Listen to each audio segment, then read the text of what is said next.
Hello guys, कैसे हैं आप? चलो 13th एंड 14th ग्रुप बाद में करेंगे। Yes, VT sir in the house. Okay, great great great. तो बेटा शेयर कौन करेगा? मैं भूल गया, तो अभी भूल गया क्या? मैं थोड़ा सा हड़बड़ी में आ गया, पता नहीं क्यों। अभी मैं इसको शेयर करता हूँ चारों तरफ। आप भी शेयर कर दो, फिर मजा आएगा पढ़ने में। राइट, एक बार आप चारों तरफ शेयर करोगे तब we will do the amazing session. कहाँ गया भाई? ये रहा। Yes, copy copy copy, link copy to the keyboard. Yes, आ जाओ सब लोग। Amazing class. ठीक है बेटा, ये मैं यहाँ पे डाल दिया। और मैं कहाँ कहाँ डाल सकता हूँ? एक बार यहाँ पे डाल देता हूँ।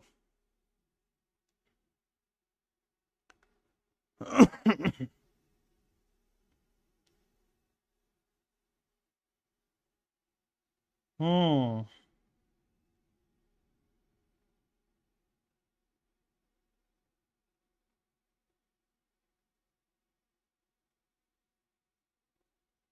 कैसे हैं आप सब लोग? So I am seeing here amazing students. I can see कौन कौन देख पा रहा है, कौन कौन। ओहो, biologist is here, my god. बहुत अच्छा, सिद्धार्थ आई कैन सी। बहुत अच्छा। चलिए, तो कैसे हैं आप लोग? अच्छे हैं? स्टार्ट करें। राइट, अमेजिंग सा क्लास होगा, अमेजिंग सा सेशन होगा, आपको भी अच्छा लगेगा करके।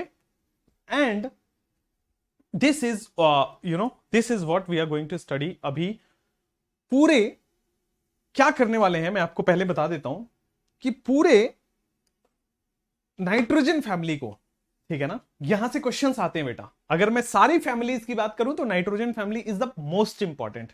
इसके बाद oxygen family and then halogen family. ये तीन फैमिलीज बहुत ज्यादा इंपॉर्टेंट होते हैं, ठीक है। यहां से क्वेश्चन आते हैं।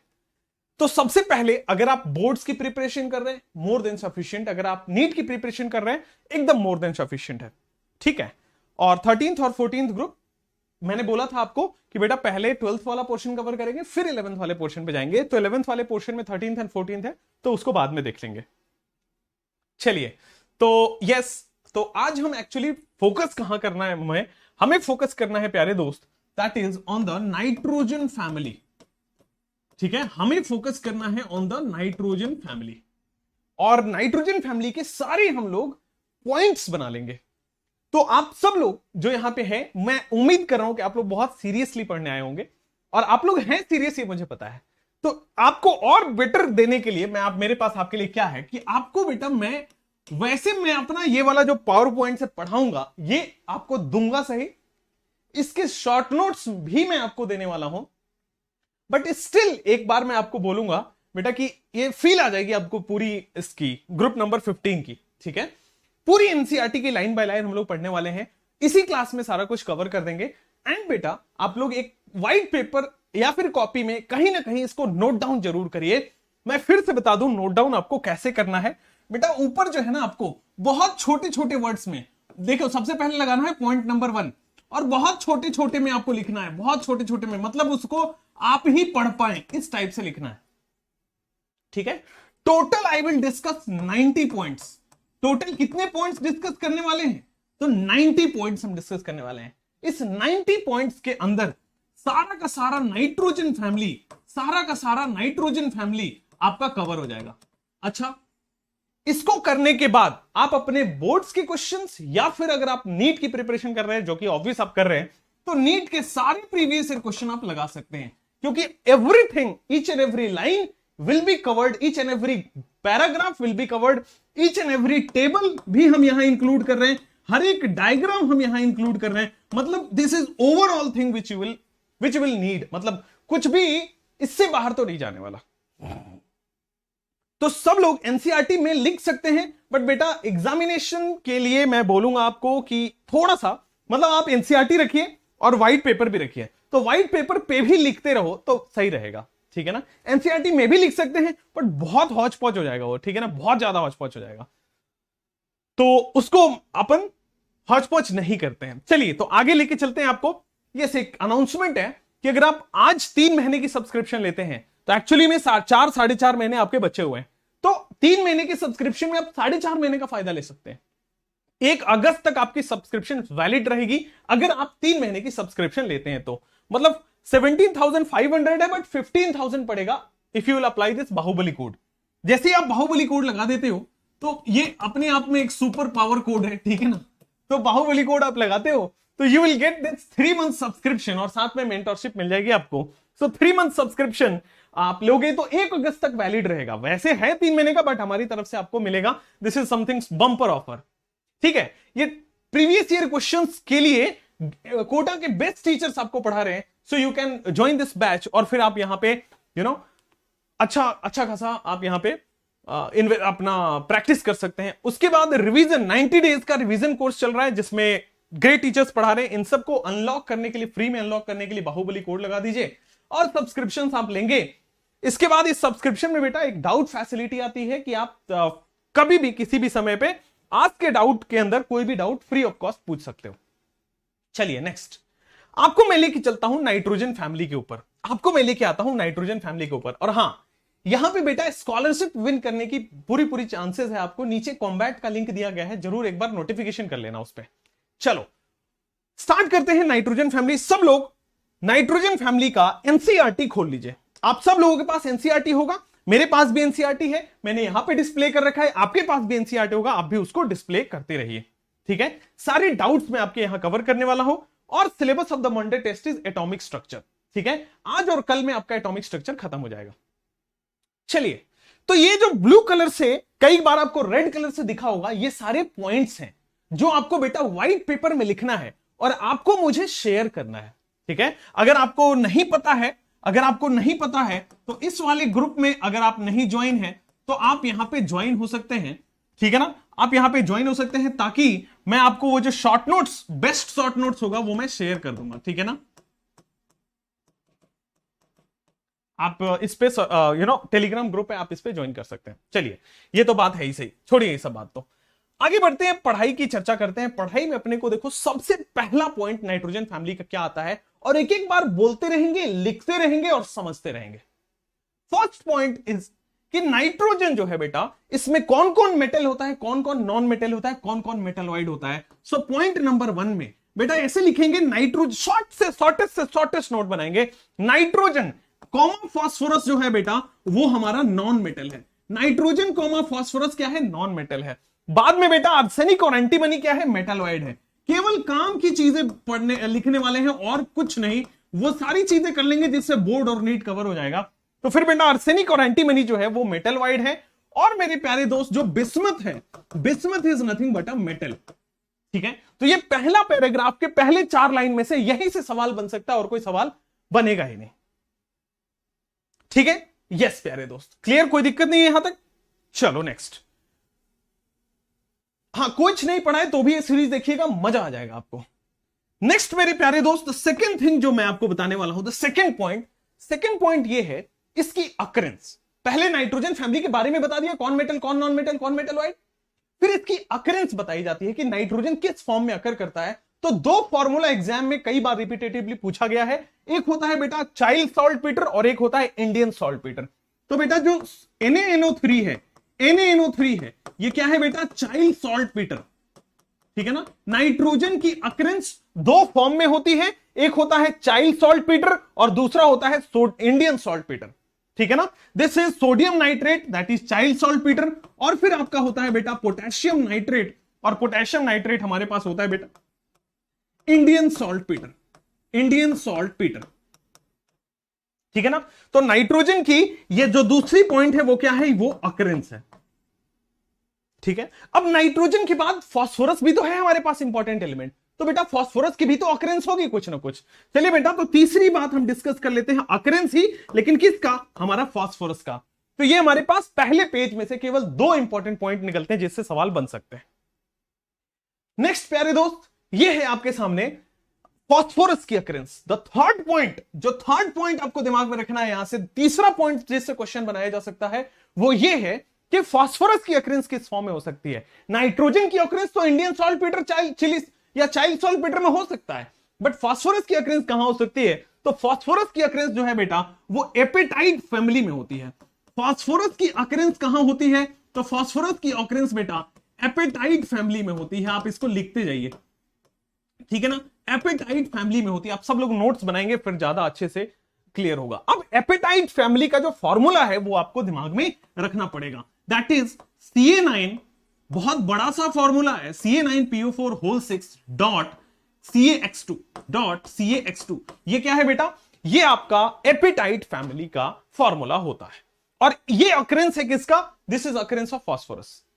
कोई दिक्कत नहीं है, आगे बढ़ सकते हैं। यस, तो ये हमारा बेटा पेज नंबर 1 है और ये हमारा पेज नंबर 2 है। तो 2 पेज से हमने केवल बहुत बेहतरीन जहां से सवाल बन सकते हैं वो ये है कि 3 पॉइंट्स हमने कवर कर लिया। कोई दिक्कत नहीं है यहां तक? Yes Ankit, yes, that is the class. Next मेरे प्यारे दोस्त, अब आते हैं, हमारे पास एक सबसे पहला टेबल आता है नाइट्रोजन फैमिली का। सो 3 पॉइंट यहां तक क्लियर हो गया है। चलिए अब चौथा पॉइंट में आयोनाइजेशन एनर्जी आपको डिस्कस कर रहा हूं। चौथा पॉइंट बेटा आयोनाइजेशन एनर्जी डिस्कस कर रहा हूं। Ionization energy is inversely proportional to size. प्यारे दोस्त, ये कई बार आपने सुन रखा होगा, कहीं ना कहीं सुन रखा होगा कि ionization energy is inversely proportional to size. Down the group size increase होगा तो आयोनाइजेशन एनर्जी डिक्रीज होगा because of the inverse relation. Down the group size increase होगा तो आयोनाइजेशन एनर्जी डिक्रीज होगा because of the inverse relation. देख लो आप, तो आयोनाइजेशन एनर्जी ये क्लियर हुआ क्या? Ionization energy down the group बेटा क्या ये कम हो रहा है? सबको दिख गया, क्योंकि साइज बढ़ेगा तो आयोनाइजेशन एनर्जी कम होगा, इनवर्स रिलेशन। बहुत अच्छा, सो 4 पॉइंट कवर हो गए। पांचवा पॉइंट आता है बेटा electronegativity. Down the group electronegativity decreases, ये भी हम सीख रखे हैं। तो डाउन द ग्रुप आप देख पा रहे हो इलेक्ट्रोनिगेटिविटी की वैल्यू कम होते ही जा रही है, होते ही जा रही है। यस, ये दोनों वैल्यूज बराबर हो जाती है, ये दिमाग में रख सकते हैं तो ठीक है, वरना तो कोई बात नहीं है कि एंटीमनी और बिस्मथ की लगभग सेम क्या होती है? Electronegativity value. अगर दिमाग में रख सकते हैं तो ठीक है, वरना कोई दिक्कत नहीं है। Down the group electronegativity decreases चलेगा। चलिए उसके बाद 6th पॉइंट आता है रेडियस। कोवलेंट रेडियस का मतलब एटॉमिक रेडियस की बात कर रहा है। अब सुनिएगा वो मोटे मोटे तौर पे, ठीक है, अब सुनिएगा आप इसको। Down the group size increases, तो आप देख सकते हो डाउन द ग्रुप क्या साइज इंक्रीज होता हुआ दिख रहा है आपको? यस, बहुत अच्छा। Now the most important one, जो मैं आपको बता रहा हूं, 6 पॉइंट आपके कवर हो चुके हैं। 7वां पॉइंट यहां पे बहुत इंपॉर्टेंट और फंसाता है कई बार बच्चों को। देखेगा बेटा मेल्टिंग पॉइंट का इंपॉर्टेंट है 7वां पॉइंट, नोट डाउन कर लीजिएगा। जो 7वां पॉइंट है बेटा वो है कि melting point increases up to arsenic. देखना आप, melting point increases up to arsenic और फिर वापस डिक्रीज करने लगता है बिस्मथ तक। मेल्टिंग पॉइंट इंक्रीज हो रहा है अप टू आर्सेनिक, लेकिन वापस डिक्रीज होगा बिस्मथ तक। देख लो, सो मेल्टिंग पॉइंट का एक अलग से आपको दिमाग रखना है कि भाई ये कुछ इस तरीके का ग्राफ बनाएगा। दैट मींस आर्सेनिक तक तो इंक्रीज करेगा और बिस्मथ तक वापस डिक्रीज कर जाएगा। Most important point. फिर बॉइलिंग पॉइंट। अब बॉइलिंग पॉइंट में क्या होता है बेटा? बॉइलिंग पॉइंट अब देखो, बॉइलिंग पॉइंट में क्या हो रहा है? It increases down the group. Boiling point is increasing down the group. ध्यान रखें, यहां पे एंटीमनी और बिस्मथ में अगर ये दिमाग में रह जाए तो ठीक बात है, वरना तो कोई बात नहीं है। थोड़ा सा कम हो जाता है बिस्मथ में boiling point. Melting point arsenic तक बढ़ेगा, बाद में कम हो जाता है। Boiling point down the group increase होता है। व्हाई? वंडरवाल फोर्स से आपने पढ़ रखा है कि मोलिकुलर मास बढ़ेगा, वंडरवाल बढ़ेगा, बॉइलिंग पॉइंट बढ़ेगा, ये आपने पढ़ रखा है।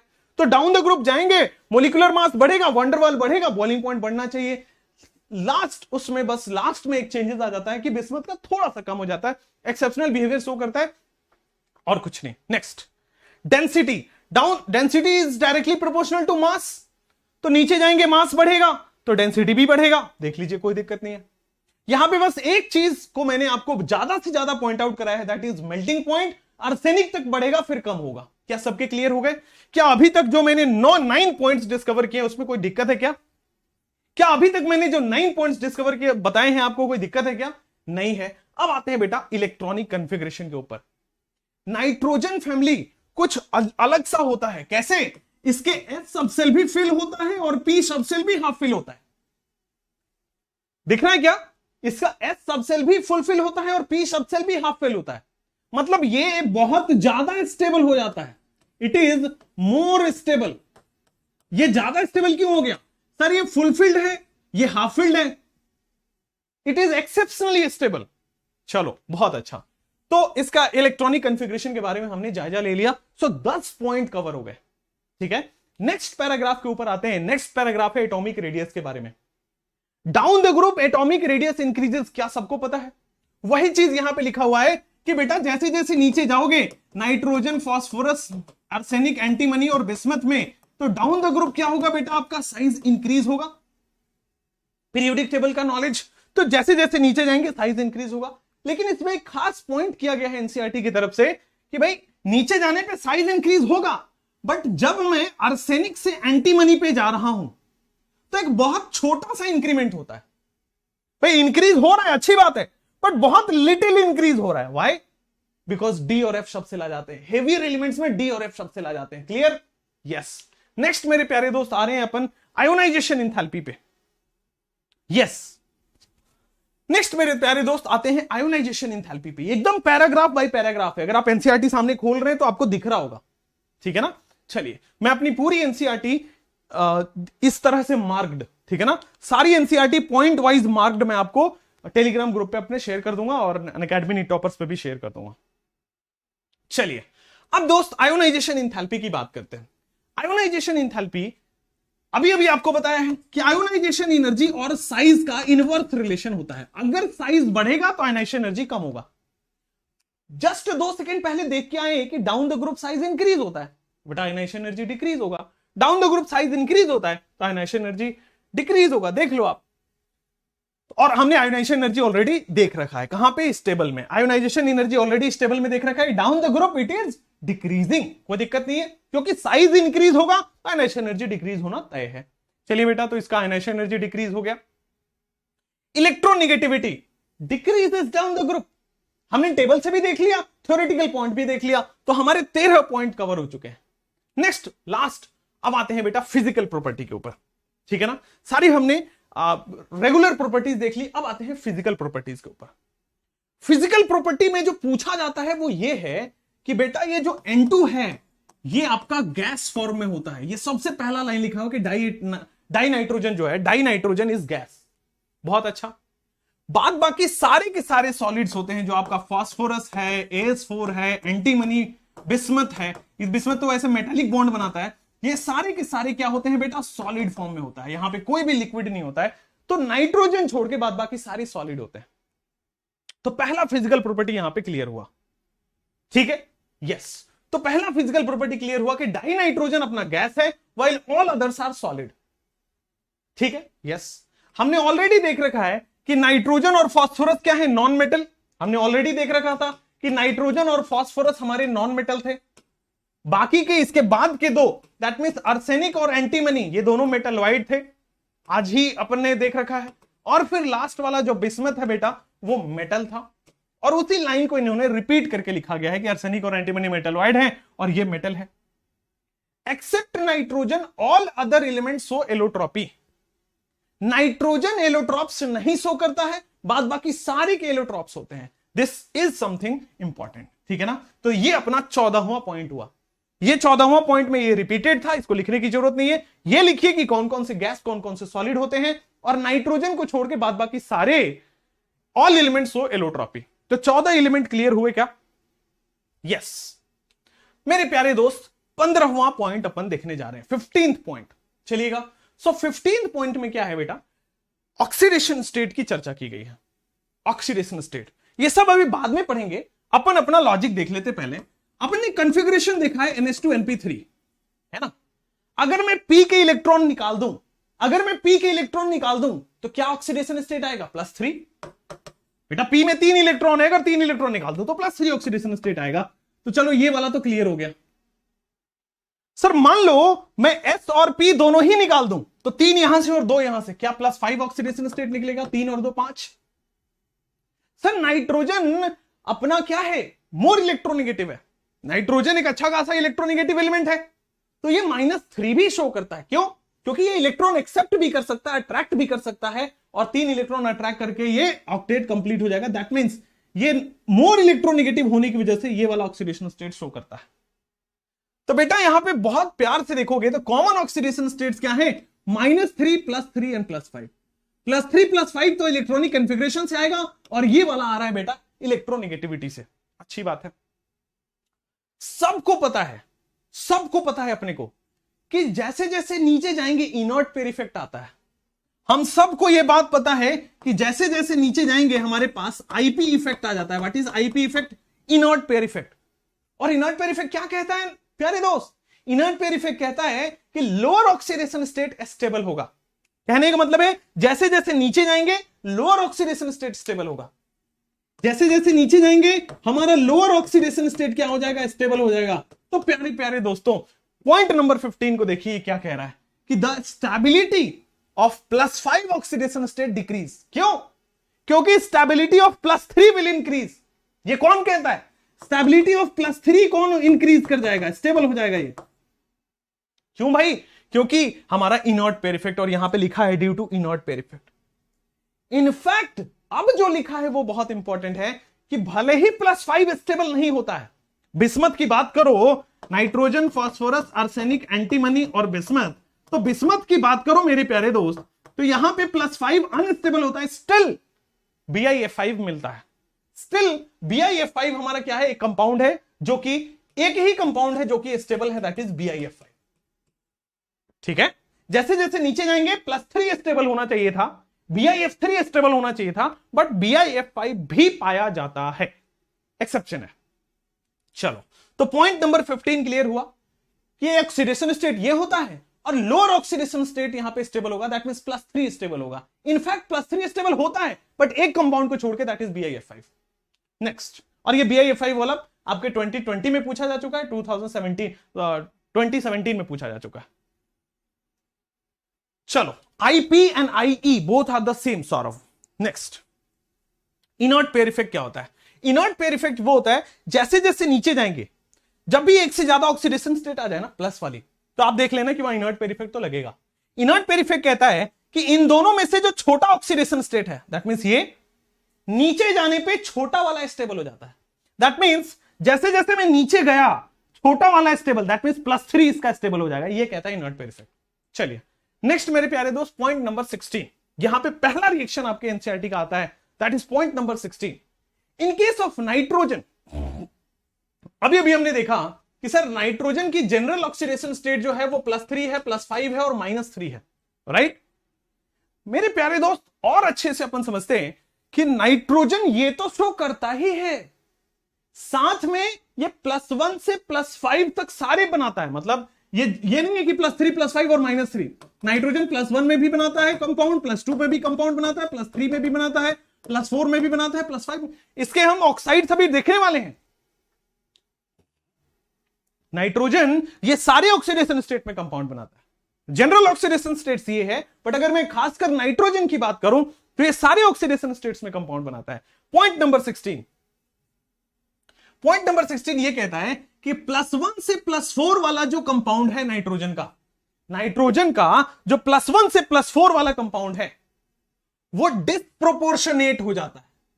देखना, नाइट्रोजन का जो +1 से +4 वाला कंपाउंड है वो डिस्प्रोपोर्शनेट हो जाता है। +5 इज द हाईएस्ट वाला डिस्प्रोपोर्शनेट नहीं होता है। ठीक है, तो दैट मींस अब देखो यहां पे HNO2 की बात करो तो HNO2 क्या यहां पे +3 में है, तो बेटा +1 से +4 सारे डिस्प्रोपोर्शनेट हो जाएंगे। दैट मींस ये ऑक्सीडाइज भी होगा और रिड्यूस भी होगा। ऑक्सीडाइज होके ये NO का फॉर्म कर रहा है, ऑक्सीडाइज होके ये NO का फॉर्मेशन कर, सॉरी रिड्यूस होके ये NO का फॉर्मेशन कर रहा है, +3 से +2 आ रहा है, और ऑक्सीडाइज होके +5 वाला बनाता है। दैट मींस ये देख लो, समझ में आया बेटा? नाइट्रोजन वैसे तो जनरल ऑक्सीडेशन स्टेट ये है, बट ये +1 से +5 सारे बना रहा है। अब नाइट्रोजन की ये टेंडेंसी है कि +1 से +4 वाले डिस्प्रोपोर्शनेट हो जाएंगे। पॉइंट नंबर 16 क्लियर हुआ क्या? और ये एग्जांपल दिया गया है और पूछेगा तो यही पूछेगा। एनसीईआरटी में ये दिया हुआ है कि HNO2 का डिस्प्रोपोर्शनेशन, HNO2 HNO3 में कन्वर्ट होता है ऑक्सीडाइज होके, और NO में कन्वर्ट होता है रिड्यूस होके। डिस्प्रोपोर्शनेट का मतलब बेटा ऑक्सीडाइज भी होगा और रिड्यूस भी होगा। ये प्यारे दोस्त दिस इज व्हाट, यहां पे क्या हुआ है, रिड्यूस हुआ है, और ये क्या होगा प्यारे दोस्त, ये ऑक्सीडाइज होगा।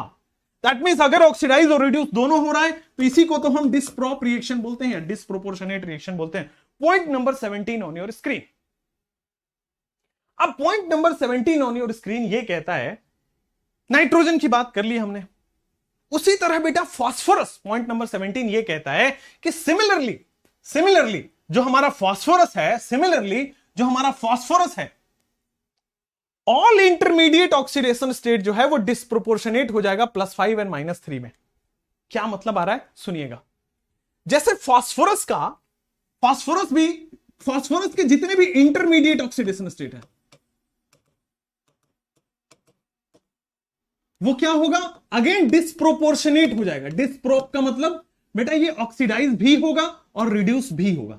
दैट मींस ये ऑक्सीडाइज भी होने वाला है और बेटा ये रिड्यूस भी होने वाला है। जैसे नाइट्रोजन में +1 से +4 डिस्प्रोपोर्शनेट हुआ, सिमिलरली फास्फोरस के इंटरमीडिएट ऑक्सीडेशन स्टेट भी डिस्प्रोपोर्शनेट होते हैं। यहां डिस्प्रोपोर्शनेट होके ऑक्सीडाइज होके हाईएस्ट ऑक्सीडेशन स्टेट में जाता है और रिड्यूस होके लोएस्ट ऑक्सीडेशन स्टेट में आता है। बेटा प्यारे बात समझ में आई? यस। तो देख लो पॉइंट नंबर 17 आपको हो गया, तो 17 पॉइंट मैंने आपको यहां पे करा दिए हैं। ठीक है, 17 पॉइंट आपको याद होंगे। एक बार मैं याद करा दूं वापस। Disproportionate is redox, yes disproportionate is redox, absolutely you are correct. चलो यस, ये एनसीईआरटी हाइलाइट्स का पहला चैप्टर है। लवली की तरह क्लियर हो गया, बहुत अच्छा। आपको कैसे पता कि लवली क्लियर है? बहुत बढ़िया, अमेजिंग। सर आपने बताया था कि नाइट्रोजन 5 बॉन्ड नहीं बना सकता, बिल्कुल सही बात है। नाइट्रोजन, अभी मैं वापस बताऊंगा आपको थोड़ी देर बाद कि नाइट्रोजन 5 बॉन्ड नहीं बना सकता, लेकिन नाइट्रोजन 5 बॉन्ड नहीं बना सकता इसका कतई मतलब नहीं है कि नाइट्रोजन +5 नहीं बना सकता। भाई नाइट्रोजन का 5 बॉन्ड बनना दैट इज डिफरेंट थिंग, और नाइट्रोजन का +5 बनना that is different thing. 5 bond बनना मतलब 5 ऑर्बिटल की रिक्वायरमेंट है, और +5 बनना दैट मींस 5 इलेक्ट्रॉन का लॉस होगा। There is a very conceptual difference in between these two things.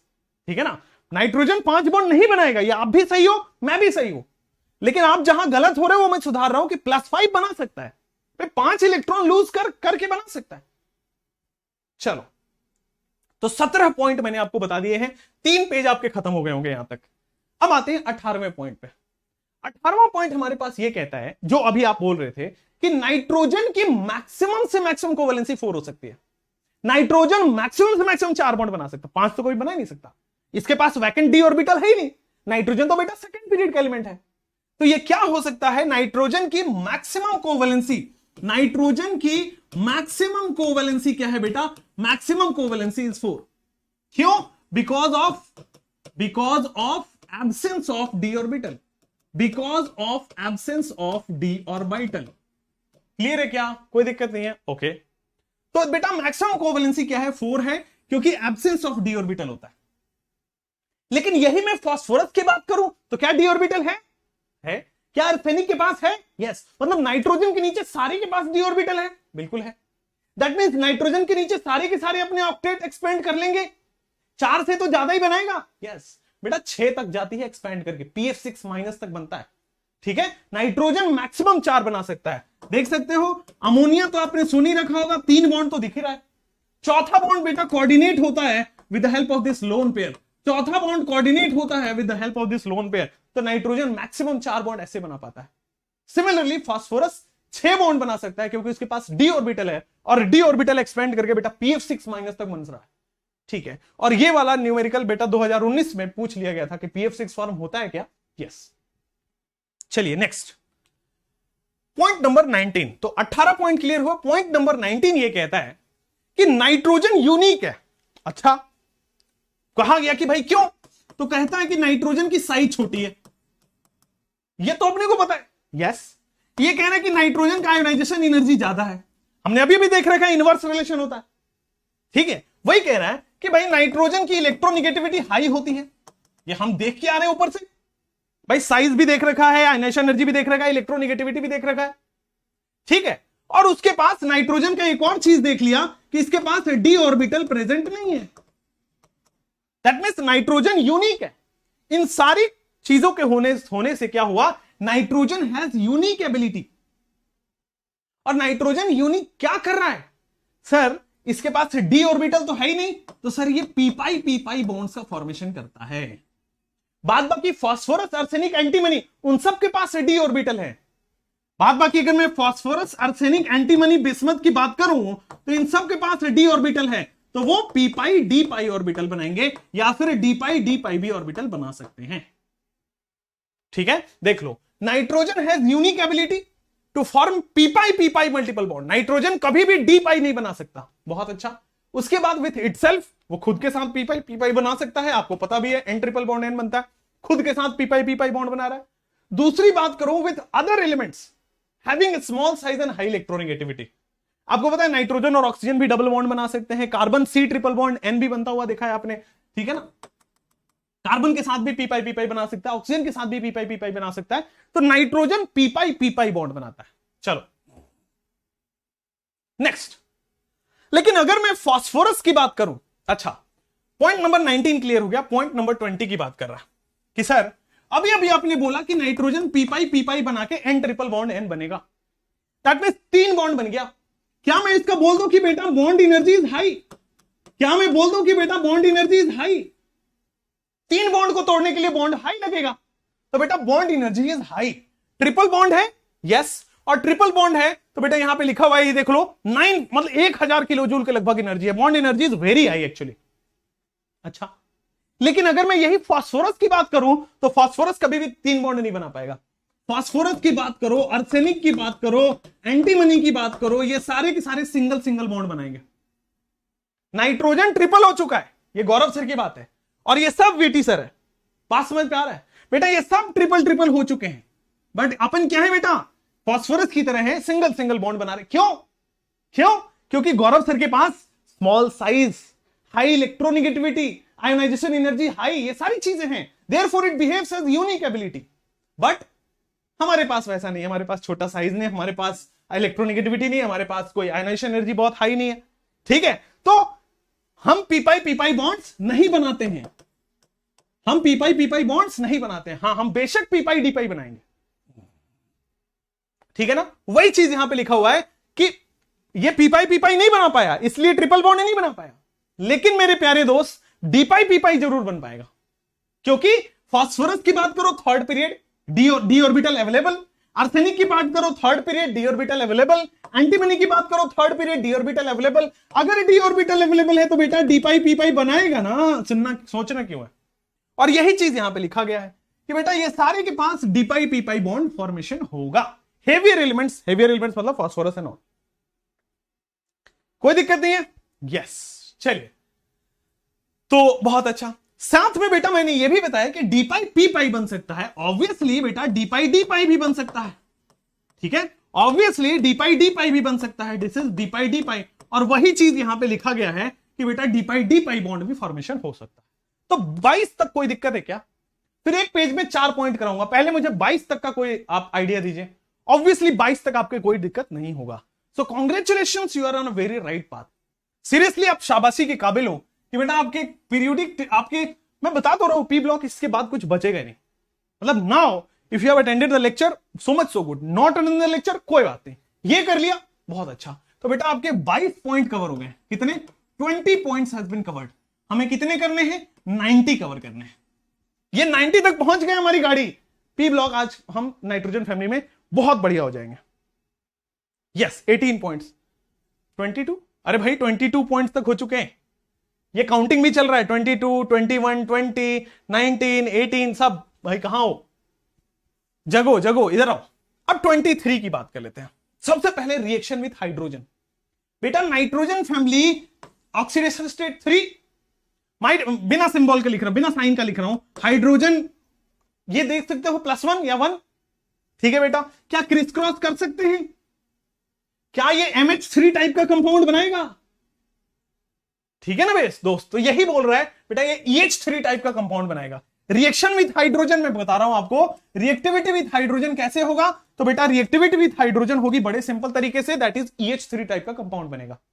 सबके क्लियर है? आइए बेटा तो नाइट्रोजन हो या फास्फोरस हो या आर्सेनिक हो या एंटीमनी हो, बिस्मथ हो, ये सारे NH3, PH3, ASH3, SBH3 और BiH3 टाइप के कंपाउंड बनाएंगे। बहुत अच्छा। 23 के बाद अब आते हैं 24 पे। ठीक है, तो सबसे पहला पॉइंट क्लियर हुआ कि हाइड्रोजन से मिलकर ये EH3 टाइप का कंपाउंड बनाएंगे। E can be anyone. Now अब स्टेबिलिटी की बात आती है। अब स्टेबिलिटी की बात आती है। क्या हुआ? ओके, अब आती है बेटा स्टेबिलिटी की बात। तो बन गया है NH3, बन गया है PH3, बन गया है ASH3, बन गया है SBH3। अब मुझे बताओ कि कौन ज्यादा स्टेबल है? सर ये जो है ना, ये छोटे छोटे दो लोग मिलके बॉन्ड बना रहे हैं। ये बेटा फास्फोरस की साइज बड़ी हो गई, हाइड्रोजन अभी भी छोटा ही था। आर्सेनिक की साइज और बड़ी हो गई because as we go down the group size increases. Antimony की साइज और बड़ी हो गई because as we go down the group size increases.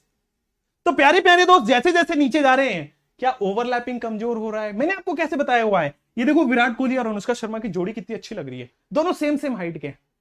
मेरे प्यारे दोस्त थोड़ी सी हाइट, थोड़ी सी जोड़ी ठीक ठीक लग रही है। मेरे प्यारे दोस्त यहां पे आप देख रहे हो 6 फुट का इंसान है, एक 3 फुट का इंसान है, कमर तक आएगा, वो जोड़ी अच्छी नहीं है। यहां पे ओवरलैपिंग अच्छी नहीं होगी, समझ रहे हो? यहां पे जो इलेक्ट्रॉन क्लाउड है वो एक दूसरे में ओवरलैप हो ही नहीं पाएंगे। इसका इलेक्ट्रॉन क्लाउड इतने दूर में फैला है, इसका इलेक्ट्रॉन क्लाउड बड़ा कंसंट्रेटेड है। ठीक है ना? तो ये इलेक्ट्रॉन क्लाउड आपस में मिलेंगे नहीं, ओवरलैपिंग होगा नहीं, बॉन्ड हो जाएगा वीक।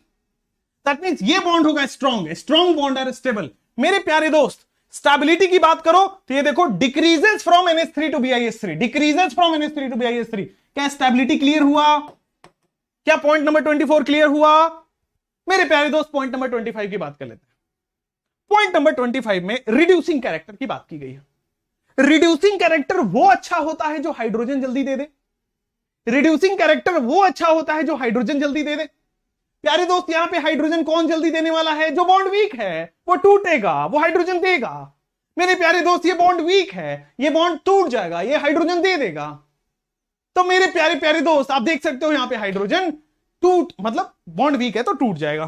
तो देख लो सबसे ज्यादा अच्छा रिड्यूसिंग कैरेक्टर यही तो हुआ, क्योंकि सबसे जल्दी टूटेगा, सबसे जल्दी हाइड्रोजन देगा, और जो जल्दी हाइड्रोजन देगा वही रिड्यूसिंग कैरेक्टर है।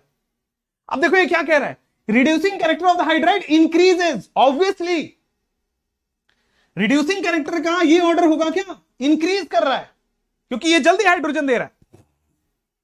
पॉइंट नंबर 26 बेसिसिटी की बात कर रहा है। पॉइंट नंबर 26 में बेसिसिटी की बात कर रहा है। यार ये बेसिसिटी की बात कर लेते हैं। बेसिसिटी क्या होता है बेटा? बेसिक कैरेक्टर का मतलब होता है लोन पेयर का डोनेशन। अब लोन पेयर जितना अच्छा से डोनेट होगा उतना ही ज्यादा बेसिक नेचर होगा। अब नाइट्रोजन का साइज छोटा, इसके पास एक लोन पेयर है। फास्फोरस का साइज बड़ा, फिर भी एक ही लोन पेयर था। आर्सेनिक का साइज और बड़ा हो गया, फिर भी एक ही लोन पेयर था। एंटीमनी का साइज और बड़ा हो गया, फिर भी एक ही लोन पेयर था। तो बेसिसिटी डिक्रीज होगी कैसे, मैं बता रहा हूं बेटा। यहां पे जो लोन पेयर है ना, दैट इज लेस डिस्ट्रीब्यूटेड, कम बटा है, छोटे एरिया में बटा है। यहां पे जो लोन पेयर है वो बहुत ज्यादा एरिया में बट चुका है, मतलब लोन पेयर बचेगा ही नहीं, एक्चुअली सारा का सारा खत्म हो जाएगा, बट जाएगा सारा का सारा। यहां पे लोन पेयर पूरा का पूरा नहीं बट पाएगा, छोटा है, कम लोगों में बटना है। यहां पे इलेक्ट्रॉन की डेंसिटी बहुत कम हो जाएगी, वो सारा बट गया। अगर यहां पे लोन पेयर बचेगा ही नहीं तो डोनेट क्या करेगा? यहां पे लोन पेयर बचेगा, ये डोनेट करेगा, ये डोनेट करेगा तो बेसिक ज्यादा होगा। देयरफॉर बेसिक ये ज्यादा होगा और बेसिक ये कम होगा, देयरफॉर बेसिसिटी डिक्रीजेस। तो प्यारे दोस्त क्या लिखा हुआ है? बेसिसिटी का डिक्रीजिंग ऑर्डर दिख रहा है क्या सब लोगों को? बेसिसिटी का डिक्रीजिंग ऑर्डर दिख रहा है क्या सब लोगों को? तो 26 पॉइंट हमने कवर कर लिया, 26 पॉइंट। चलिए आइए 27 सबसे पहले डिस्कस करते हैं। 27 फिर 28 फिर 29 30। चलिए अब 27 नंबर पॉइंट हम आते हैं। 27 नंबर पॉइंट क्या है? 27 number point actually bond angle की बात की गई है। बहुत शुरू में बचपन की बात है, यह आपको बताया गया था केमिकल बॉन्डिंग के अंदर कि bond angle is directly proportional to electronegativity of the central atom. हमने बस थोड़ी देर पहले पढ़ा है कि electronegativity decreases down the group. तो जैसे जैसे नीचे जाएंगे इलेक्ट्रोनेगेटिविटी कम होगा, और इलेक्ट्रोनेगेटिविटी कम होगा तो बॉन्ड एंगल कम होगा। तो मेरे दोस्त बॉन्ड एंगल कम होता हुआ दिख रहा है क्या? ये बेटा 107 है, 93, 91 and so on. Bond angle कम होता हुआ दिख रहा है क्या? यस। सिमिलरली मेरे प्यारे दोस्त बहुत अच्छी बात समझ में आई। तो ये देखना bond energy delta H dissociation क्या है? This means bond energy. अच्छा, बॉन्ड एनर्जी, एनर्जी कहां ज्यादा लगेगा बेटा? जो बॉन्ड स्टेबल होगा ना उसको तोड़ने में ज्यादा एनर्जी देनी पड़ेगी। यहां अमोनिया की बात कर लेते हैं, इसको तोड़ने में बहुत ज्यादा एनर्जी लगेगी, लेकिन ये तो बहुत वीक था, ओवरलैपिंग कमजोर थी, वीक था, तो यहां तो एनर्जी कम लगेगा। तो ज्यादा लगेगा कम लगेगा? क्या डिक्रीजिंग ऑर्डर दिख रहा है क्या सब लोगों को? 389 से 255 पे आ गया, क्या डिक्रीजिंग ऑर्डर दिख रहा है क्या? बहुत अच्छा। तो सर हमारे 27 28 भी क्लियर हो गए। Let's do the melting and boiling point. Again this is very important. Melting and boiling point normal nitrogen के भी इंपॉर्टेंट है ना। मेल्टिंग पॉइंट नाइट्रोजन में क्या था? आर्सेनिक तक बढ़ेगा फिर कम हो जाएगा, राइट? यस। और बॉइलिंग पॉइंट क्या था बेटा? Boiling point actually increases down the group, but antimony और बिस्मथ में थोड़ा सा कम हो गया था, बिस्मथ का कम हो गया था, बस। ठीक है, अब आते हैं मेल्टिंग पॉइंट इसका, अमोनिया हाइड्राइड्स का। तो बेटा मेल्टिंग पॉइंट हाइड्राइड्स का कैसे होगा? तो आप देखो, जैसे जैसे नीचे जाएंगे बॉन्ड वीक होता चला जाएगा, क्योंकि ओवरलैपिंग कम हो रहा है। बॉन्ड वीक होगा तो उसको तोड़ना आसान है, मेल्ट कराना आसान है, समझ रहे हो? तो जैसे जैसे नीचे जाएंगे बॉन्ड वीक होता चला जाएगा, मेल्ट कराना आसान है, दैट मींस कम टेंपरेचर पे मेल्ट होगा। तो देखो बेटा मेल्टिंग पॉइंट ज्यादा है फिर कम हुआ। ध्यान दे बेटा, फॉस्फोरस तक कम होता है, लेकिन आर्सेनिक और फिर एंटीमनी में वापस इंक्रीज हो जाता है। मेल्टिंग पॉइंट का एब्रप्ट ऑर्डर आ रहा है, अमोनिया और फास्फोरस में कम हो रहा है, बट आर्सेनिक और एंटीमनी में बढ़ जाता है। चलो बॉइलिंग पॉइंट की बात कर लेते हैं। अब बॉइलिंग पॉइंट इज अगेन बेटा, जैसे जैसे नीचे जाओगे बॉन्ड वीक होता चला जाएगा और बॉइलिंग पॉइंट आपका कम होता चला जाएगा। तो देखना बेटा, अगेन आर्सेनिक और एंटीमनी में बॉइलिंग पॉइंट इंक्रीज हो जाते हैं, ठीक है? These all are the experimental orders, just we need to keep in mind, these all are the experimental order, इसीलिए मैंने इसको लास्ट में आपको बताया। तो मेल्टिंग पॉइंट और बॉइलिंग पॉइंट का एक जगह आप मतलब उसको हाईलाइट एक ही हाइलाइटर से कर लेना, ठीक है ना, ताकि आपको एग्जाम में ये दिख जाए, मतलब एग्जामिनेशन से 2-3 बार पहले देख जाओगे ना तो अपने आप वहां पे याद आ जाता है। चलिए, तो बेटा 30 पॉइंट हमारे क्लियर हो गए, 29-30, अच्छा 30 पॉइंट क्लियर हो गए। चलिए, तो 29-30 वैसे वापस रिपीट हो रहे हैं, कोई बात नहीं, हम 2 पॉइंट एक्स्ट्रा पढ़ लेंगे। Yes, absolutely you can do Manjula, if you मतलब अभी अभी आप एनसीईआरटी फोड़ दो, सब पढ़ लो, absolutely you can do it. Bismuth बेटा मेटालिक बॉन्ड बनाता है, तो ये सारे कोवलेंट बॉन्ड की हम चर्चा कर रहे हैं। ये मेटालिक बॉन्ड बनाता है बिस्मथ, इसीलिए हम उसकी चर्चा नहीं कर रहे हैं यहां पे, इसीलिए उसका वैकेंट स्पेस दिया गया है। चलिए नाउ अब आते हैं 29 नंबर पॉइंट अगेन पे, कि रिएक्टिविटी विथ ऑक्सीजन। बेटा नाइट्रोजन जो है वो +3 वाला भी ऑक्सीडेशन स्टेट है, नाइट्रोजन के पास +5 वाला भी ऑक्सीडेशन स्टेट है। अगर वो ऑक्सीजन दैट मींस 2 वैलेंसी 2 की बात करते हैं, तो क्रिस क्रॉस से क्या ये E2O3 टाइप का कंपाउंड बनाएगा? सिमिलरली क्रिस क्रॉस से E2O5 टाइप का कंपाउंड बनाएगा। मतलब ऑक्सीजन से वो बेटा E2O3 और E2O5 दोनों टाइप का कंपाउंड बनाएंगे। यस, E2O3 और E2O5 दोनों टाइप का कंपाउंड बनेगा, बन गया। नाउ मेरे प्यारे दोस्त कह रहा है कि higher oxidation state more acidic. बहुत बार पढ़ा हुआ है, acidic character is directly proportional to oxidation state, पढ़ रखा है क्या? Point number 29, acidic character is directly proportional to oxidation state. यहां पे बेटा +3 ऑक्सीडेशन स्टेट है, यहां पे बेटा +5 ऑक्सीडेशन स्टेट है। More the oxidation state more the acidic nature, therefore E2O5 वाले ज्यादा एसिडिक होंगे। बात समझ में आई क्या? यस, यही बात यहां लिख रहा है। उसके बाद कह रहा है कि acidic character decreases down the group. Acidic character decreases down the group, ऐसा क्यों? अब सुनिएगा सर, जैसे जैसे नीचे जाएंगे एसिडिक कैरेक्टर इलेक्ट्रोनेगेटिविटी के भी तो प्रोपोर्शनल होता है, तो जैसे जैसे नीचे जाएंगे इलेक्ट्रोनेगेटिविटी कम होगा, अट्रैक्शन करने की पावर कम होगी। और एसिड क्या है? अट्रैक्ट करना, एक्सेप्ट करना। तो जैसे जैसे नीचे जाएंगे इलेक्ट्रोनेगेटिविटी कम होगा, अपना एसिडिक कैरेक्टर भी कम होता चला जाएगा। तो देखिएगा, तो ऑक्साइड्स ऑफ E2O3 टाइप, जिसमें नाइट्रोजन और फास्फोरस, अगर मैं N2O3 और P2O3 की बात करूं, इंपॉर्टेंट है, ये प्योरली एसिडिक होते हैं। these are pure acidic, these are pure acidic, ठीक है। अगर मैं आर्सेनिक की बात करूं और एंटीमनी की बात करूं, तो आर्सेनिक और एंटीमनी क्या है बेटा? प्योर एसिडिक के बाद आर्सेनिक और एंटीमनी क्या है बेटा? ये एम्फोटेरिक नेचर के होते हैं। जैसे जैसे नीचे जाएंगे एसिडिक कैरेक्टर कम होता चला जाएगा। और जो अपना बिस्मथ है, ये तो मेटल है और मेटल का ऑक्साइड बेसिक होता है। मेटल है, मेटल का ऑक्साइड बेसिक होता है। तो मेरे प्यारे दोस्त, this is basic in nature. तो 2 कंपेरिजन मैंने आपको बताए, more oxidation state, more acidic. दूसरा, as we go down the group electronegativity decreases, acidic character decreases. ये बात बहुत इंपॉर्टेंट हो जाएगी कि ये दोनों एसिडिक है, ये दोनों एम्फोटेरिक है और ये बेसिक है। ये दोनों जो नॉन मेटल थे वो एसिडिक बना रहे हैं, जो मेटलवाइड थे वो एम्फोटेरिक बना रहे हैं, जो मेटल था वो बेसिक बना रहा है। इस तरह से आप दिमाग में रख सकते हैं। 30 पॉइंट्स क्लियर होने के बाद अब आते हैं हैलोजन से रिएक्शन। नाइट्रोजन बेटा +3 में भी होता है, +5 में भी कंपाउंड बनाता है। तो नाइट्रोजन जब +3 वाला बनाएगा तो EX3 बनेगा, और जब नाइट्रोजन +5 वाला कंपाउंड बनेगा तो EX5 बनेगा। क्लियर है? तो मेरे प्यारे प्यारे दोस्त, ये EX3 भी बनेगा और बेटा EX5 टाइप का कंपाउंड भी बनेगा। EX3 और EX5 टाइप का कंपाउंड भी बनेगा। ठीक है? यस। अब यहां पे जो आपने पूछा था कि सर नाइट्रोजन, यहां पे E क्या है, nitrogen can not form 5 bond, NF5 NCl5 ये सब नहीं बन सकते हैं। नाइट्रोजन पेंटाहेलाइड नहीं बनाएगा, बाकी फास्फोरस, बाकी आपका आर्सेनिक, बाकी एंटीमनी ये सब बना देंगे। ठीक है ना? Nitrogen can not form pentahalide, यहां पे लिखा हुआ है नाइट्रोजन जो है वो पेंटाहेलाइड नहीं फॉर्म करता है, क्योंकि नाइट्रोजन मैक्सिमम 4 बॉन्ड बना सकता है, यहां 5 बॉन्ड कैसे बनाएगा। चलिए, तो ये 31 नंबर पॉइंट भी क्लियर हो गया। अब आते हैं पॉइंट नंबर 32 पे। ठीक है? अब देखो बेटा, पॉइंट नंबर 32 क्या है। ऑल द ट्राइहेलाइड्स, सारे ट्राइहेलाइड्स की बात कर रहा है, except those of nitrogen are stable. ठीक है ना?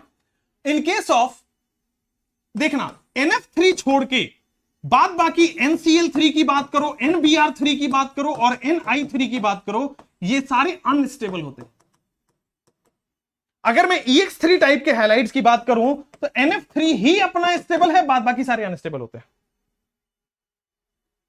ठीक है? तो पॉइंट नंबर 32 क्लियर हुआ। पॉइंट नंबर 33 ये होता है, 33 ये कहता है कि trihalides except BiF3 are covalent.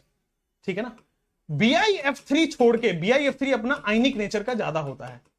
Except this all trihalides are covalent. Except this all trihalides are covalent in nature. तो आपको 33 पॉइंट्स मैंने आपको अभी लिखवाए हैं। ये वाला देखो बेटा, +3 +5 दोनों में कंपाउंड बनाएगा। जो +3 वाले हैं उसमें BF3 छोड़ के बाद, NF3 छोड़ के बाद बाकी सारे अनस्टेबल है। उसके बाद BiF3 आयनिक नेचर का होता है, बाद बाकी सारे ट्राइहेलाइड्स, जैसे मैं बोल दूं ऑल ट्राइहेलाइड्स, कोई भी आप ट्राइहेलाइड सोच सकते हैं, वो सारे कोवेलेंट नेचर के होंगे। चलिए, पॉइंट नंबर 34। अब 34 पॉइंट नंबर ये कहता है, इंपॉर्टेंट है। 34 पॉइंट नंबर को सुनिएगा। ये कह रहा है कि ये सारे के सारे मेटल से रिएक्ट करते हैं। ठीक है? ये सारे के सारे मेटल से रिएक्ट करते हैं। दैट मींस नाइट्रोजन ये भी मेटल से रिएक्ट करेगा, फास्फोरस ये भी मेटल से रिएक्ट करेगा, आर्सेनिक ये भी मेटल से रिएक्ट करेगा, एंटीमनी ये भी मेटल से रिएक्ट करेगा, बिस्मथ ये भी मेटल से रिएक्ट करेगा।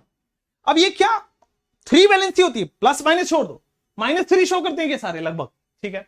तो चलो, ये सारे 3, इनकी सबकी वैलेंसी 3 ऑक्सीडेशन स्टेट 3 होती है। अब मान लो मैं इनको कैल्शियम से मिला दूं, तो क्या कैल्शियम +2 होता है? क्रिस क्रॉस होके क्या बनेगा बेटा, कैल्शियम नाइट्राइड Ca3N2। इसका 3 यहां आएगा, इसका 2 वहां जाएगा। सिमिलरली कैल्शियम और फॉस्फाइड क्या होगा बेटा, Ca3P2।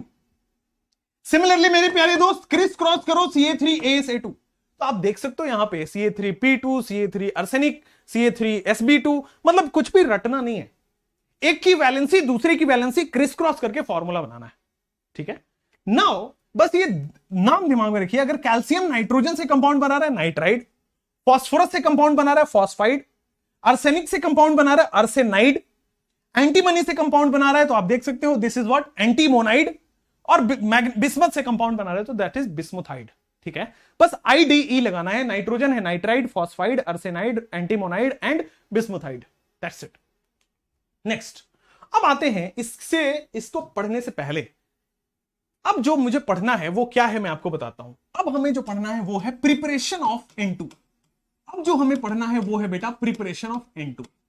अब इसके लिए मैं एक शॉर्ट ट्रिक आपको देता हूं, जो शॉर्ट ट्रिक हमेशा हमेशा वैलिड है और हर जगह काम आता है। सुनिएगा, शॉर्ट ट्रिक क्या है बेटा? शॉर्ट ट्रिक है बेटा, अम्मी है हमारे पास, अम्मी बोलते हैं मॉम को, चलिए, तो अम्मी दैट मीन्स हमारे पास एक कहानी है। अम्मी के 2 बेटे हैं, एक का नाम है बेटा नाइट्राइट और दूसरे का नाम है बेटा डाइक्रोमेट। एक का नाम है नाइट्राइट और दूसरे का नाम है डाइक्रोमेट। ठीक है? और ये दोनों बेटों की खुशहाली के लिए जो मॉम है वो बेटा अजान करती हैं। ठीक है? क्या करती हैं? अजान करती हैं। ठीक है? ओके। सो क्या कहानी है बेटा? अम्मी का मतलब होता है बेटा ammonium, NH4+ is ammonium, right? अब ammonium nitrite, nitrite is NO2 minus. What is dichromate? Dichromate is Cr2O7-2. अब सुनो बेटा, अमोनियम नाइट्राइट दैट मींस पहला कंपाउंड मुझे मिला NH4NO2. Ammonium dichromate that means what it is NH4 whole twice Cr2O7. ठीक है, ये दोनों साथ में अजान, अजान का मतलब होता है बेटा एजाइड. ठीक है, एजाइड. तो या तो बैरियम अजाइड, या तो बैरियम अजाइड और या तो सोडियम अजाइड. ठीक है ना, आप ऐसे दिमाग में रखें, मैं अगले पे रिएक्शन दिखा दूंगा. 4 कंपाउंड है जहां से N2 बनाया जा सकता है. अम्मी के 2 बेटे हैं दैट मींस नाइट्राइड और डाइक्रोमेट, तो अमोनियम के नाइट्राइट और अमोनियम के डाइक्रोमेट. सिमिलरली अजाइड जो है वो भी अपना N2 देता है. अब ये कहानी आपको समझ आ जाएगी. अब सुनिए यहां पे क्या कह रहा है, देखिएगा प्यारे दोस्त. NH4Cl और NaNO2 इसका प्लस उठाइए, क्या मिलेगा बेटा? NH4+. इसका माइनस उठाओ, NO2 माइनस. क्या बनेगा? अम्मी का नाइट्राइट बन रहा है क्या? NH4+ और Na2 माइनस. तो बेटा यहां से क्या बन रहा है? NH4NO2. यस, ये अम्मी का नाइट्राइट क्या देता है? N2 gas. ये डाई नाइट्रोजन की प्रिपरेशन की बहुत इंपॉर्टेंट रिएक्शन है. दैट मींस NH4NO2 ये क्या देगा? हमेशा हमेशा ये N2 देता है. चलिए, सिमिलरली मेरे प्यारे दोस्त, ये क्या है? अम्मी का डाइक्रोमेट दिख रहा है, दूसरा बेटा अम्मी का डाइक्रोमेट, दूसरा बेटा. हमेशा हमेशा ये क्या देगा बेटा? N2 का प्रिपरेशन ही करेगा और कुछ नहीं करना है आपको. यहां भी हीट करना है, यहां भी हीट करना है. ठीक है, साथ में बेटा जब मैंने इसका प्लस ले लिया, इसका माइनस ले लिया था, तो बाकी बचा इसका भी तो प्लस लो और इसका भी तो माइनस लो. तो जब इसका प्लस लोगे Na+, इसका माइनस लोगे Cl-, तो क्या NaCl बन जाएगा? बहुत अच्छा मेरे प्यारे दोस्त, NaCl बन गया. और वाटर तो आप रिलीज करा लेना अपने मर्जी से. नाइट्रोजन की प्रिपरेशन में वाटर अपने आप रिलीज करा लेना. मेरे प्यारे दोस्त देखना, ये इंपॉर्टेंट है, ये कई बार सवाल हो चुका है बेटा. जब यहां से आप N2 बना दोगे, वाटर तो आप बना ही लोगे अमोनिया की N2 की प्रिपरेशन में. अब देखना सर, Cr2O7 ये डाइक्रोमेट है, और डाइक्रोमेट को जब आप हीट करते हो, जब आप डाइक्रोमेट को हीट करते हो तो बेटा ये +6 में है, यहां पे ये +3 वाला कंपाउंड देता है. और यही नहीं, हमेशा से ऐसा होगा. डी ब्लॉक में आप डाइक्रोमेट पढ़ोगे, वहां भी +6 से +3 बनता है. ठीक है, तो डाइक्रोमेट जो +6 है वो +3 में जाएगा यहां पे. और ये जो होता है बेटा +3, इसके बारे में इंफॉर्मेशन ध्यान रखिए, पूछा जा चुका है. ग्रीन कलर का कंपाउंड होता है. क्वेश्चन आया था, a compound X on heating produces dinitrogen, water and a green mass. सुनना, a compound X on heating produces dinitrogen, water and a green mass, green solid mass. Identify X, और 4 option दिए गए थे. Obviously आपको दिमाग में रखना था, डाइक्रोमेट को ही हीट करने से ग्रीन कलर का सॉलिड बनता है. This is what? Green solid या green solid mass you can say. ठीक है, अब मैंने बताया था अम्मी का 2 बेटे हैं नाइट्राइट और डाइक्रोमेट, और तीसरा वो उनके लिए क्या करती हैं? अजान. ये बेटा देखो, या तो बैरियम का अजाइड ले लो, azide is N3-, azide is N3-. ठीक है, तो बैरियम का अजाइड ले लो, या फिर सोडियम का अजाइड ले लो, या फिर आपके पास NaN3 भी हो, उसको भी आप हीट करोगे तो N2 गैस निकल आएगा, उसको भी आप हीट करोगे तो N2 गैस निकल आएगा, और साथ में सोडियम रिलीज हो जाएगा. इसके अलावा और कोई प्रिपरेशन दिमाग में रखना ही नहीं है. ठीक है, यही 4 प्रिपरेशन है, नाइट्राइट, डाइक्रोमेट, साथ में अजाइड. और जब भी अजाइड से आप N2 बनाओगे तो अल्ट्रा प्योर N2 बनता है. कई बार एग्जाम में आ गया है, जेईई मेंस और साथ साथ में आपके नीट में, कि अल्ट्रा प्योर डाई नाइट्रोजन के लिए क्या बनाना चाहिए? अ compound X on heating gives ultra pure nitrogen, identify compound X, and that compound X is nothing but azide. कोई भी एजाइड ले लो, सोडियम एजाइड, बैरियम एजाइड, दोनों से अल्ट्रा प्योर नाइट्रोजन मिलता है. आपको पता है ना, अजान एक पवित्र चीज होती है, राइट? पूजा एक पवित्र चीज होती है, तो पवित्र से ही पवित्र प्योर नाइट्रोजन मिलेगा, राइट? तो अजान से ही प्योर चीज मिलेगी. नेक्स्ट मेरे प्यारे दोस्त आते हैं पॉइंट नंबर 40 के ऊपर. पॉइंट नंबर 40 में कुछ प्रॉपर्टीज हमें डिस्कस करनी है N2 की. N2 की प्रिपरेशन कर लिया, अब N2 की प्रॉपर्टीज. N2 गैस हमारे एटमॉस्फेयर में है, तो आपको सूंघने में कोई स्मेल आ रहा है क्या? नहीं, that means it is odourless. Clear? कोई टेस्ट आ रहा है क्या? नाइट्रोजन गैस हमारे आमने सामने है, एयर में होता है. ठीक है, तो क्या हमें कोई टेस्ट आ रहा है? नहीं. कोई स्मेल आ रहा है? नहीं. तो ऑर्डरलेस भी है, कोई टेस्ट नहीं आ रहा है, टेस्टलेस भी है. कोई हमें हार्मफुल है क्या? वो हार्मफुल रहता तो हम जिंदा नहीं रहते. तो नॉन टॉक्सिक है. टॉक्सिक नहीं है, टॉक्सिक का मतलब हार्मफुल, नॉन टॉक्सिक का मतलब नॉन हार्मफुल. अमेजिंग, कुछ भी तो रटना नहीं है। कोई कलर दिख रहा है क्या आपको? नहीं, तो इट इज कलरलेस, सिंपल। चलो नाउ ये जो नाइट्रोजन है इसके दो स्टेबल आइसोटोप होते हैं, नाइट्रोजन 14 और नाइट्रोजन 15। ये इसके 2 स्टेबल आइसोटोप होते हैं, ठीक है। आइसोटोप्स नाइट्रोजन में कम पूछे गए हैं, बट आप ध्यान रखिए, ठीक है।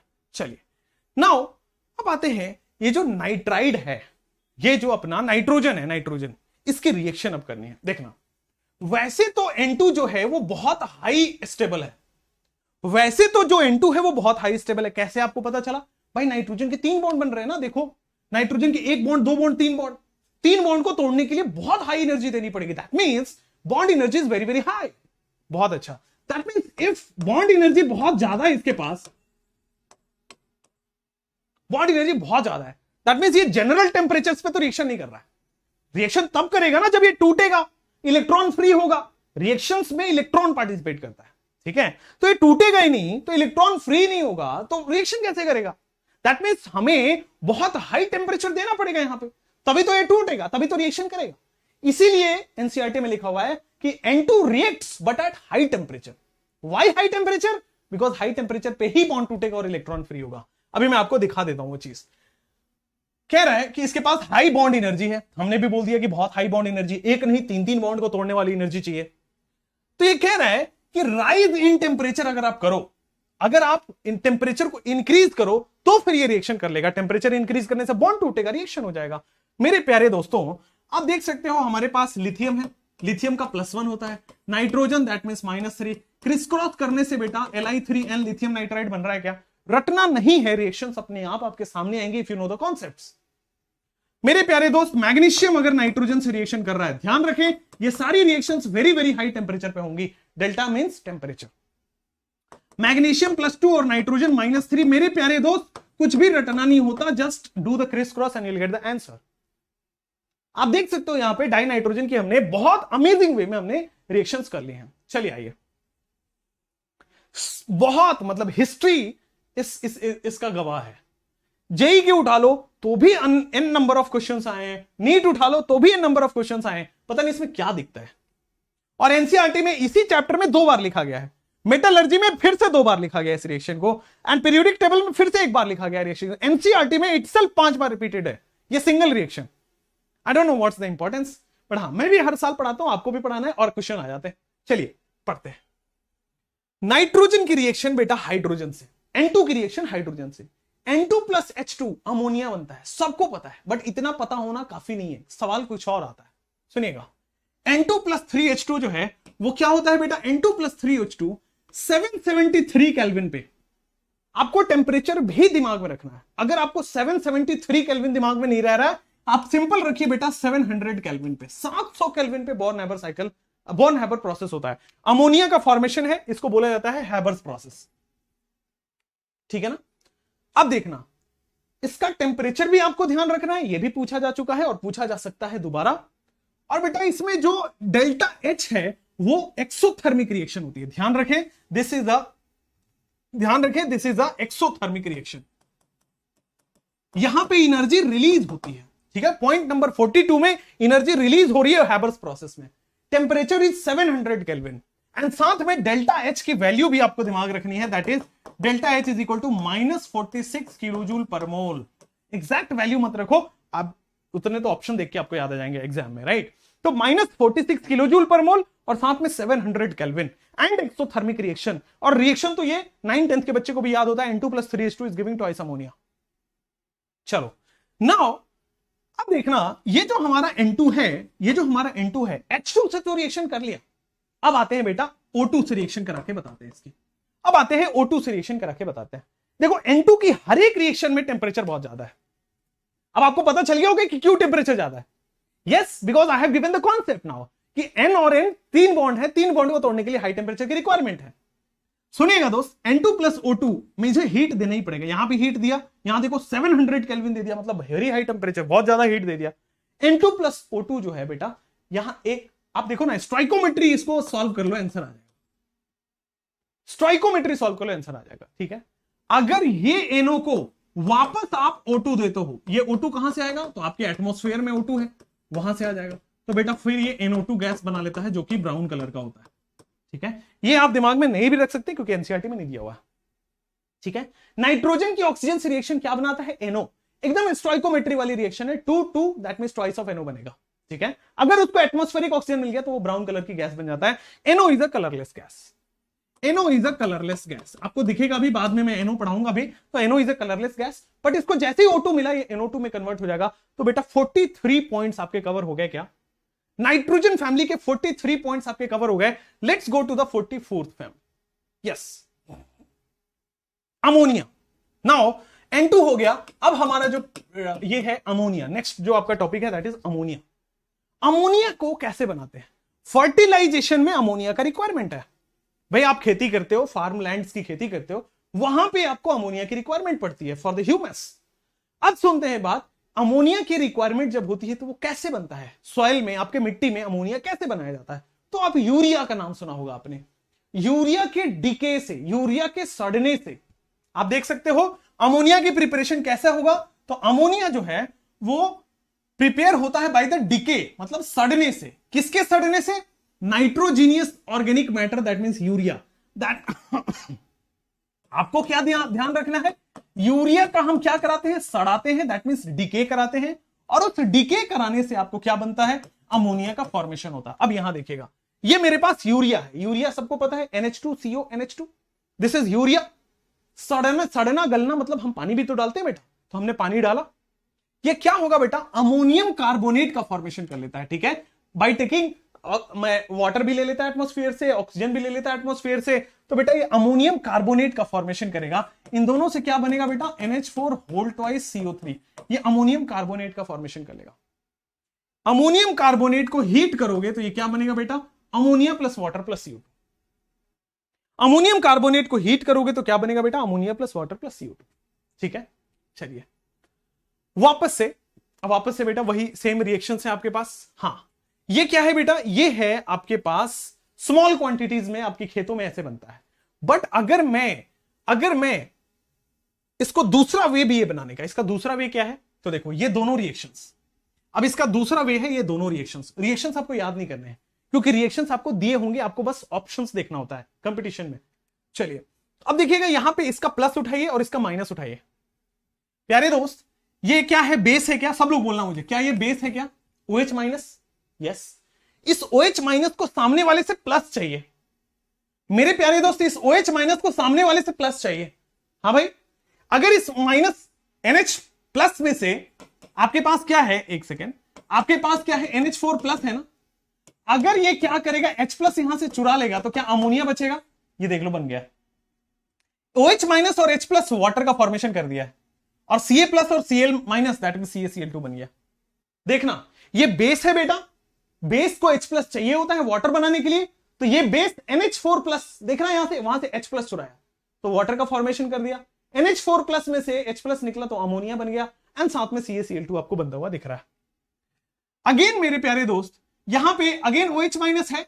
यस, अगेन यहां से H प्लस लेगा, H प्लस लेने के बाद अमोनिया का फॉर्मेशन करेगा, ये वही अमोनिया तो आपको दिख रहा है। OH माइनस और H प्लस वाटर का फॉर्मेशन करेगा, बिल्कुल सही बात है। Na plus SO4 minus 2 that means Na2SO4, ये देख लीजिए, कोई दिक्कत नहीं है। यस, तो ये हो गया आपके पास 45 पॉइंट्स। चलिए 46 नंबर की बात कर लेते हैं। ये वही बात है जो मैंने बोला था, रिपीटेड है, एनसीईआरटी में रिपीटेड है, ध्यान देना है प्यारे दोस्त। पहले तो देखो यहां पे टेम्परेचर कितना, ये बॉर्न-हैबर साइकिल है, ठीक है ना, ये साइकिल नहीं है, हैबर्थ प्रोसेस है। बॉर्न-हैबर में क्यों बार बार बोल रहा हूं, हैबर्थ प्रोसेस शॉर्ट एंड बेस्ट। ठीक है, हैबर्थ प्रोसेस में जो टेम्परेचर है बेटा वो 700 केल्विन है, जो प्रेशर है वो 200 atm है। ठीक है, आपको ध्यान रखना पड़ेगा सारी डेटा क्योंकि बहुत इंपॉर्टेंट प्रोसेस है। उसके बाद ये एक एक्सोथर्मिक रिएक्शन है। अगर ये एक्सोथर्मिक रिएक्शन है तो डेल्टा H का value -46 kilo joule per mole है। और क्या याद रखना है बस, बाकी तो ठीक है। हाँ, कैटलिस्ट, कैटलिस्ट क्या क्या होता है बेटा?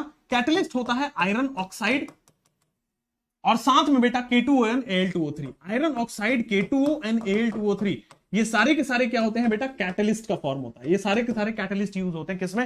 हैबर्थ प्रोसेस में। कई बार पूछा गया है, सिंगल टाइम की बात ही नहीं करे, कई बार पूछा गया है। चलिए, तो कैटलिस्ट, अच्छा उसका डायग्राम भी एनसीईआरटी में दिया हुआ है, देख लीजिए। कैटलिस्ट आयरन ऑक्साइड, वही जो लिखा हुआ है K2O और Al2O3, आयरन ऑक्साइड K2O और Al2O3, 700 केल्विन का टेम्परेचर मेंटेन करना है, 200 एटीएम का प्रेशर मेंटेन करना है, एक्सोथर्मिक रिएक्शन है, delta H -14 kilo joule per mole है। चलो यस, संस्कृति बिल्कुल कराएंगे, डोंट वरी। अब आइए बेटा, ये जो हम बार बार देख रहे हैं ना अमोनिया के बारे में, हमने बार बार देख ली, अमोनिया की प्रॉपर्टीज डिस्कस करें, अमोनिया की सारी रिएक्शंस भी देख ली, कुछ भी आपको रटना नहीं पड़ रहा है। Now what I am going to do is ammonia की प्रॉपर्टीज। अमोनिया बेटा एक पंजेंट स्मेल का होता है। ये 2020 के अंदर आपके क्वेश्चंस में फिजिकल केमिस्ट्री में घुसा के पूछा हुआ था कि अमोनिया की पंजेंट ऑर्डर है, ठीक है ना। चलिए, तो पहली बात यहां से पता चली कि अमोनिया का पंजेंट ऑर्डर है। क्या आपको पता है ये जो अमोनिया है इसमें हाइड्रोजन भी है और मोर इलेक्ट्रोनेगेटिव से अटैच्ड हाइड्रोजन है, तो क्या ये लाइबल है हाइड्रोजन बॉन्डिंग शो करने के लिए? क्या यहां पे ये एच बॉन्ड शो करेगा? बिल्कुल सही, अच्छे से करेगा एच बॉन्ड, ये एच बॉन्ड शो करेगा, और एच बॉन्ड शो करेगा इसीलिए अमोनिया का मेल्टिंग पॉइंट और बॉइलिंग पॉइंट हाई हो जाता है, ठीक है। इसीलिए एच बॉन्ड है और एच बॉन्ड की वजह से जो बॉइलिंग पॉइंट और मेल्टिंग पॉइंट है ये आपका हाई हो जाता है। क्लियर है क्या? बहुत अच्छा। चलिए आयुष, वो हम सरफेस केमिस्ट्री के अंदर देख लेंगे। प्रोमोटर्स कैटलिस्ट जो होता है वो सीधा रिएक्शन को स्पीड अप करता है, ठीक है। प्रोमोटर्स कैटलिस्ट को मदद करता है। प्रोमोटर्स एक्चुअली रिएक्शन को स्पीड अप नहीं करेगा, प्रोमोटर्स कैटलिस्ट को मदद करेगा कि वो जाके आगे क्या करे, रिएक्शन को स्पीड अप करे। चलिए अब आते हैं पॉइंट नंबर 50 के ऊपर। पॉइंट नंबर 50 में क्या कह रहा है सुनिएगा। अमोनिया वाटर के अंदर क्या देगा? अमोनिया वाटर के अंदर NH4OH का फॉर्मेशन करेगा, NH4 + OH-। Aqueous ammonia organic में हमने पढ़ रखा है, ये वही चीज है। This is ammonia under water, that means aqueous ammonia, that means NH4 + OH-। इसको सॉलिड फॉर्म में आप मतलब इसको एक जगह ऐसे NH4OH लिख सकते हैं, NH4 + OH-। अमेजिंग। अब आइएगा, ये जब NH4OH हमने बना लिया, अमोनिया को वाटर दे दिया, अब मेरे प्यारे दोस्त देखिएगा FeCl3 की रिएक्शन करा रहे हैं NH4OH से। रटना मना है, सुनिएगा बेटा। एक का उठाइए प्लस, उठाइए Fe+3, यहां से क्या उठाएगा माइनस, दैट मींस OH-। मेरे प्यारे दोस्त we have Fe+3 and we have OH-।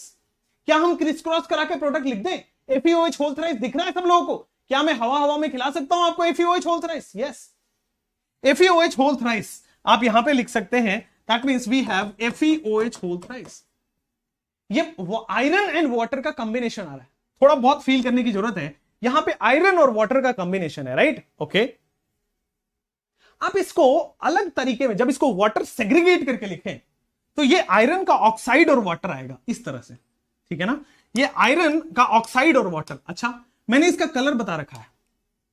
Iron, लोहे को पानी में रखोगे तो क्या होगा? जंग लगेगा। लोहे को पानी के संपर्क में लाओगे, लोहे को पानी के साथ रखोगे तो ऑब्वियसली वहां पे जंग लगेगा।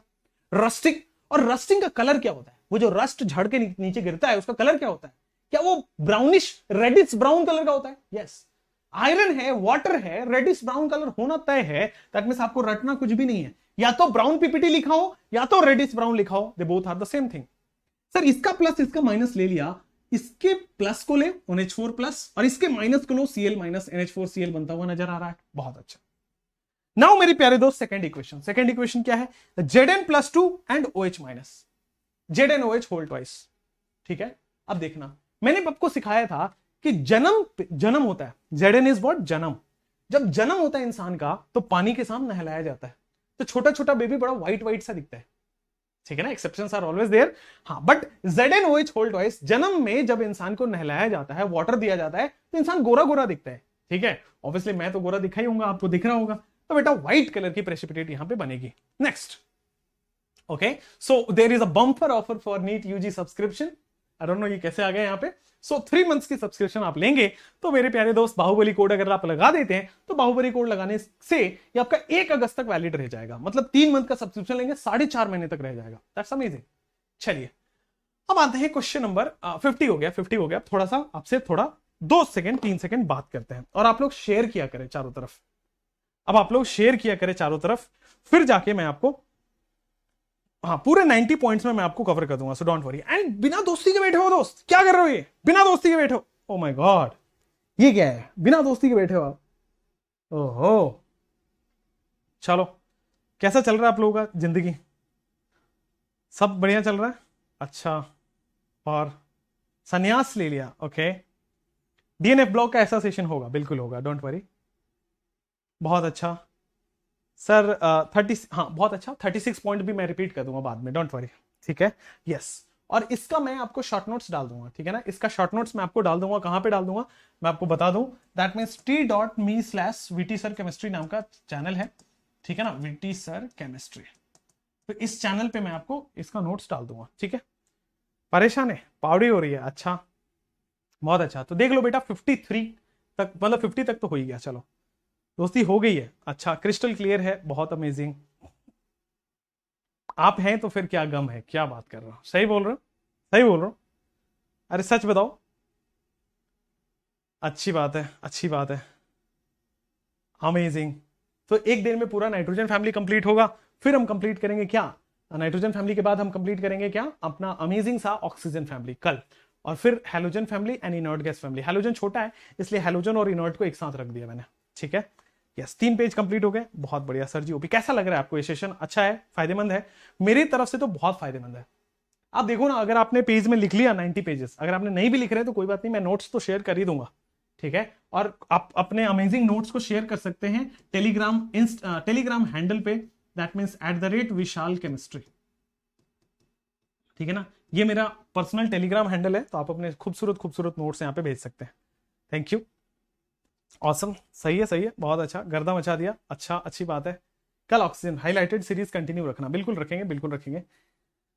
फिजिकल केमिस्ट्री के क्लास होगा, वो भी होगा, ठीक है, थोड़ा एक्सटेंड कर देंगे लेकिन होगा जरूर, ठीक है। ओके छोले विनोद, ओके बहुत बढ़िया, अमेजिंग। चलो नेक्स्ट, तो प्यारे प्यारे बच्चों स्टार्ट फिर से करते हैं 52, ठीक है ना। प्यारे प्यारे बच्चों स्टार्ट फिर से करते हैं 52।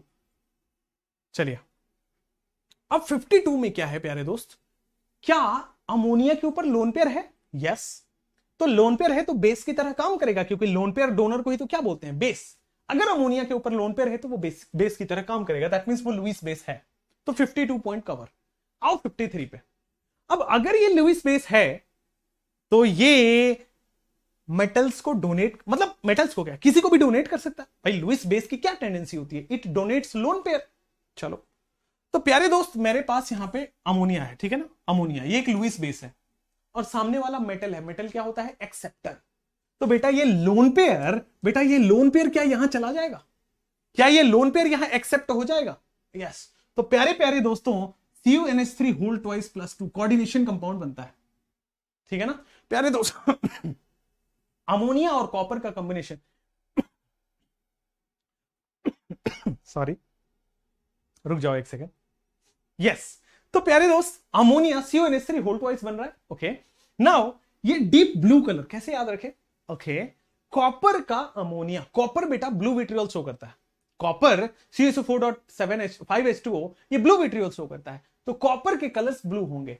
चलो नेक्स्ट बेटा AgCl, AgCl में क्या होगा, Ag+, अगेन मेटल है, मेटल आर एक्सेप्टर, ओके। तो एक्सेप्टर जब लोन पेयर देखेगा तो ऑब्वियसली यहां पे लोन पेयर यहां पे डोनेट होगा, तो AgNH3 होल ट्वाइस बनेगा, और AgNH3 होल ट्वाइस कलरलेस होता है, ठीक है, यस। ये दिमाग में रख भी सकते हैं, नहीं भी रख सकते, इंपॉर्टेंट नहीं है क्योंकि आज तक तो इस पे नहीं पूछा गया है। अब आते हैं ऑक्साइड्स ऑफ नाइट्रोजन के ऊपर। अब किस पे आते हैं दोस्त, ऑक्साइड्स ऑफ द नाइट्रोजन के ऊपर, ठीक है ना। नाइट्रोजन मैंने आपको बोला था +1 से लेकर के +5 तक सारे ऑक्साइड बनाएगा। आप देख सकते हो नाइट्रोजन +1 +2 +3 +4 और +5 में सारे ऑक्साइड्स बना रहा है। +1 का जो ऑक्साइड है वो N2O है, +2 का जो ऑक्साइड है वो NO है, +3 का जो ऑक्साइड है वो N2O3 है, और +4 का जो ऑक्साइड है वो NO2 है। +4 का ही ऑक्साइड, इसी का डाइमर है ये, दिस इज, इसी का बेटा ये क्या है, डाइमर है ये, बहुत अच्छा। और मेरे पास N2O5 है, that means nitrogen +5 oxidation state में है। चलिए अब देखिएगा N2O कैसे बनाते हैं। अभी अभी मैंने बताया था कि NH4NO2 का हीटिंग से क्या बनता है, ये अमोनियम नाइट्राइट का हीटिंग से क्या बनता है, N2। मुझे क्या बनाना है, N2O, मुझे क्या बनाना है, N2O। अगर एक ऑक्सीजन राइट साइड में बढ़ाओगे तो एक ऑक्सीजन लेफ्ट साइड में भी बढ़ा दो, देख लो ये रिएक्शन अपने आप याद हो गया आपको, माय गॉड। ये देख सकते हो N2O नाइट्रोजन का +1 ऑक्सीडेशन स्टेट है, नाइट्राइट से N2 बन रहा है, एक एक ऑक्सीजन दोनों साइड बढ़ा दो तो ये रिएक्शन अपने आप याद हो जाएगा, बहुत अच्छा। फिर आते हैं NO की बात कर लेते हैं। Now we will talk about NO, चलिएगा। तो NO N2O हो गया, +1 हो गया। सबसे पहले, उससे भी पहले बेटा colourless colourless, blue brown, colourless colourless. ठीक है, ध्यान रखेंगे बेटा, 2 बार +4 आएगा। इसी का डाइमर के बारे में हमें स्टडी भी करना है। तो 2 बार +4 आएगा, +1 +2 +3 4 4 and +5। Colourless colourless, blue brown, colourless colourless. तो बेटा ये क्लियर हुआ, colourless colourless, blue brown, colourless and colourless. ठीक है, अच्छा उसके बाद मेरे प्यारे दोस्त ये देखिएगा, ये न्यूट्रल है, न्यूट्रल है, एसिडिक है, एसिडिक है, एसिडिक है, एसिडिक है। चलिएगा अब देखिएगा, मैंने आपको बताया था कि तीन ऐसे ऑक्साइड्स हैं जो कि न्यूट्रल हैं, उसमें से 2 तो यहीं पे हैं और बाकी कार्बन फैमिली में देख लेंगे। NO और N2 ये दोनों न्यूट्रल ऑक्साइड्स हैं, आपको दिख रहा होगा ये दोनों न्यूट्रल है, न्यूट्रल है। बाद बाकी सारे ऑक्साइड्स एसिडिक हैं, क्योंकि नॉन मेटल का ऑक्साइड है, एसिडिक है। चलो तो ये देख लो सर, कलरलेस भी याद हो गया और न्यूट्रल और सॉरी एसिडिक और न्यूट्रल भी याद हो गया। अब याद करते हैं बेटा गैस कौन है और सॉलिड कौन है। तो देखिएगा बेटा, कलरलेस कलरलेस, साथ में गैस गैस। ठीक है, यस, केवल N2O3 this is what solid, केवल N2O3 एक सॉलिड है। आप सुनिएगा, सॉलिड, यस। उसके बाद साथ में प्यारे दोस्त N2O4 एंड N2O5 ये सॉलिड है। तो आपको कैसे दिमाग में रखना है, मैं एक बार, एक सेकेंड, मैं आपको यहां पे लिख रहा हूं, देखिएगा। दिस इज व्हाट मेरे प्यारे दोस्त, this is colourless, COLOR, colourless. This is also colourless, this is what blue colour, this is what brown colour. ठीक है, ये भी again colourless and again we have colourless. ठीक है, तो colourless colourless, blue brown, colourless colourless. ठीक है, उसके बाद मेरे प्यारे दोस्त, सर ये दोनों तो न्यूट्रल की कैटेगरी में आते हैं और बाद बाकी सारे के सारे हमारे पास एसिडिक हैं। बहुत अच्छा। उसके बाद बेटा gas gas solid, gas solid solid. ठीक है ना, इसको थोड़ा सा अपने न्यूमोनिक अपने हिसाब से देखिएगा, gas gas solid, this is gas solid solid. ठीक है, चलिए अब आते हैं प्यारे दोस्त इसके कुछ इंपॉर्टेंट इस पे रिएक्शंस के ऊपर। तो ये पहला रिएक्शन तो मैंने आपको बता दिया। अब आते हैं दूसरे रिएक्शन के ऊपर। दूसरा रिएक्शन क्या है, ये जो N2O4 है, इसी को अगर टेंपरेचर ठंडा कर दें, NO2 को ही टेंपरेचर ठंडा कर दें तो ये डाइमर बन जाता है। अगर NO2 को ही टेंपरेचर ठंडा कर दें तो ये डाइमर बन जाता है, और वापस N2O4 को हीट दे दे तो ये टूट जाता है, मोनोमर बन जाता है।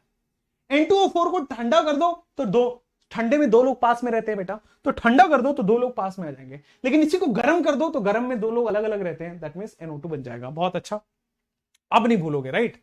चलो अच्छी बात है।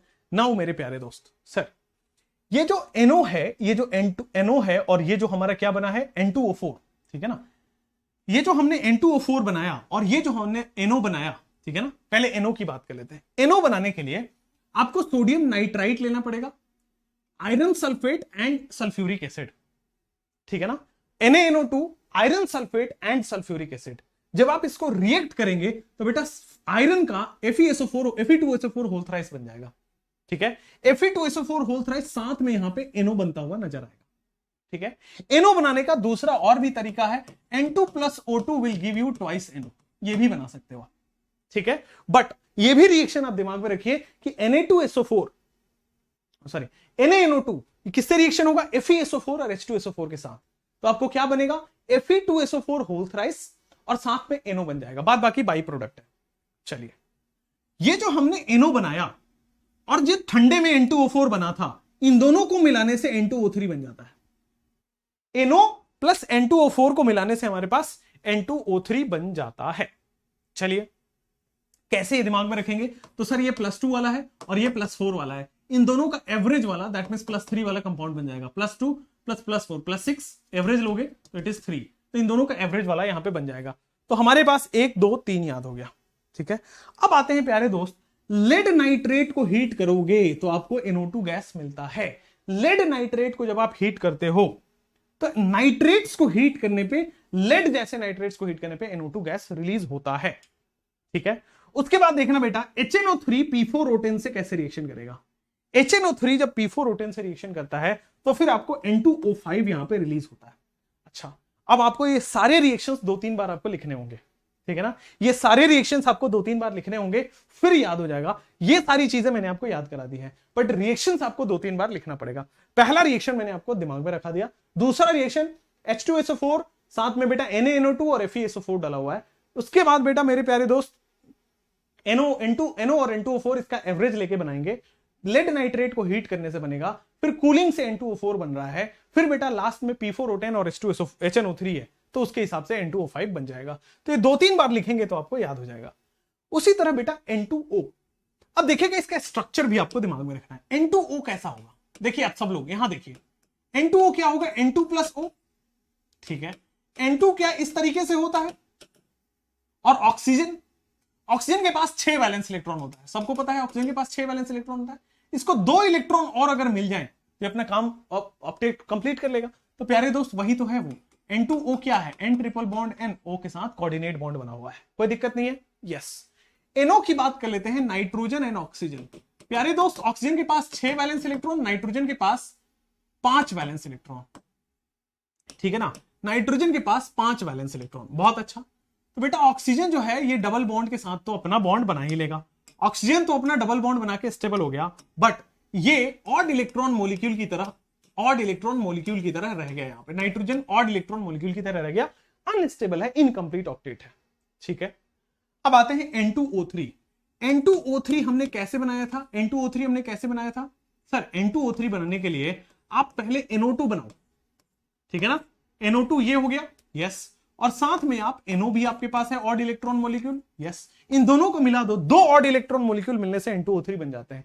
NO2 भी अपना ऑड इलेक्ट्रॉन मॉलिक्यूल है, ये भी अपना ऑड इलेक्ट्रॉन मॉलिक्यूल है, दोनों को मिलाओगे NO2 बन जाएगा, N2O3 बन जाएगा। NO2 की बात कर लेते हैं, तो NO2 के केस में बेटा इस तरीके से होगा, 2 इलेक्ट्रॉन यहां पे, 2 इलेक्ट्रॉन यहां पे, एक ऑड इलेक्ट्रॉन मॉलिक्यूल बच जाएगा। N2O4 की बात करो तो 2 NO2 को मिला दोगे, 2 NO2 को मिला दोगे तो आपके पास क्या बन जाएगा, N2O4 बन जाएगा। 2 NO2 को मिला दोगे तो आपके पास क्या बन जाएगा, N2O4 बन जाएगा।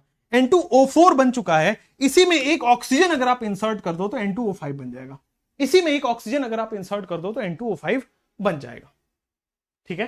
तो आपको ये 2-3 बार ये मैंने बताया है ना, ये वाला चार्ट और इसके आगे वाला चार्ट 2-3 बार आप इसको लिख जाओ तो फिर आपके दिमाग में हो जाएगा, ठीक है। नेक्स्ट अब आते हैं बेटा HNO3, ठीक है। अब आते हैं बेटा HNO3 की बात कर लेते हैं, सुनिएगा। HNO3 बनाने के लिए लेबोरेटरी में क्या किया जाता है बेटा, HNO3 बनाना है ना तो NaNO3 ले लो, ठीक है। HNO3 बनाना है तो NaNO3 ले लिया सर। अब NaNO3 में मुझे क्या डालना है, H डाल देना है, सोडियम हटा के H डाल देना है, तो बेटा हम साथ में क्या ले लेंगे, H2SO4, कोई भी एसिड ले लो आप, ठीक है। तो जैसे मैंने H2SO4 डाला तो यहां से निकला NO3-, यहां से निकला H+, तो NO3- H+, that will give you HNO3, कोई दिक्कत नहीं है, यस। ये तो लेबोरेटरी में था, लेकिन लार्ज स्केल पर मैं ऑस्टवाल्ड प्रोसेस से बनाता हूं, इंपॉर्टेंट ऑस्टवाल्ड प्रोसेस, 2020 में सवाल आ चुका है। ऑस्टवाल्ड प्रोसेस क्या होता है बेटा, जो हमारे पास अमोनिया है ना, अमोनिया को मैंने क्या किया, कंबस्ट किया, एक तरह से O2 लिया ऑक्सीजन से, कंबशन रिएक्शन, एक तरह से अमोनिया का कंबशन रिएक्शन कराया, ठीक है। एक बात बताओ, CH4O2 से रिएक्शन करके क्या बनता है, CH4O2 से रिएक्शन करके क्या बनता है, CO2 प्लस वाटर, ठीक है।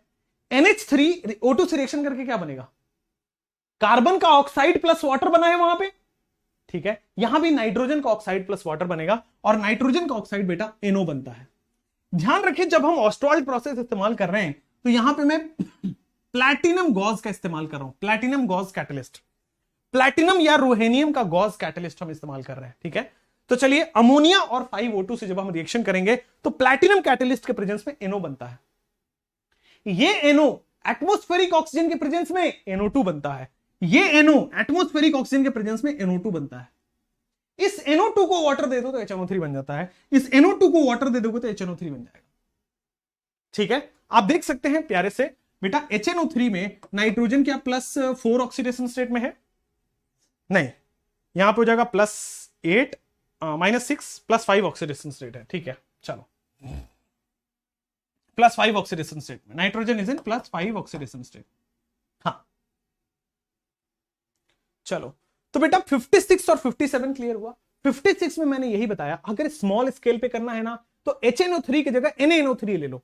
अब NaNO3 ले लिया, उसमें H ही तो डालना है, तो H डालने के लिए H2SO4 डाल दो, तो यहां से HNO3 बन जाएगा। लेकिन ऑस्टवाल्ड प्रोसेस के लिए अमोनिया का कंबशन कराना पड़ेगा, अमोनिया को O2 देना पड़ेगा, ठीक है, प्लैटिनम और रुहेनियम पीटी एंड आरएच कैटलिस्ट के प्रेजेंस में जब मैं इसको दूंगा तो ये बेटा NO बनेगा। NO2 बनता है, NO2 का हाइड्रोलिसिस से HNO3 बन जाता है। नेक्स्ट, अब आइए पॉइंट नंबर 58। अगर मैं गैसियस स्टेट की बात कर रहा हूं, गैस के अंदर जो HNO3 है वो प्लेनर मॉलिक्यूल है, ठीक है, HNO3 के अंदर जो गैस वो प्लेनर मॉलिक्यूल है। बट अगर मैं एक्वस सॉल्यूशन की बात करूं, इन एक्वस सॉल्यूशन ये बहुत स्ट्रॉन्ग ऑक्सीडाइजिंग एजेंट होता है। पता है क्यों? पता है क्यों? क्योंकि HNO3 के अंदर मेरे प्यारे दोस्त नेसेंट ऑक्सीजन मिलता है। HNO3 के अंदर मेरे प्यारे दोस्त नेसेंट ऑक्सीजन होता है, और ये नेसेंट ऑक्सीजन ही ऑक्सीडाइजिंग एजेंट का काम कराता है। ये नेसेंट ऑक्सीजन ही ऑक्सीडाइजिंग एजेंट का काम कराता है, ठीक है। तो आप देख लीजिए, हमारे पास HNO3 है, वाटर से रिएक्शन करके मेरे प्यारे दोस्त H3O+ और NO3- दिया। इस NO3- में हमारे पास नेसेंट ऑक्सीजन है, जिसकी वजह से एक स्ट्रॉन्ग ऑक्सीडाइजिंग एजेंट की तरह बिहेव करता है, ठीक है। स्ट्रॉन्ग एसिड तो है ही सही, चलो स्ट्रॉन्ग एसिड तो है ही सही, ऑक्सीडाइजिंग एजेंट भी है।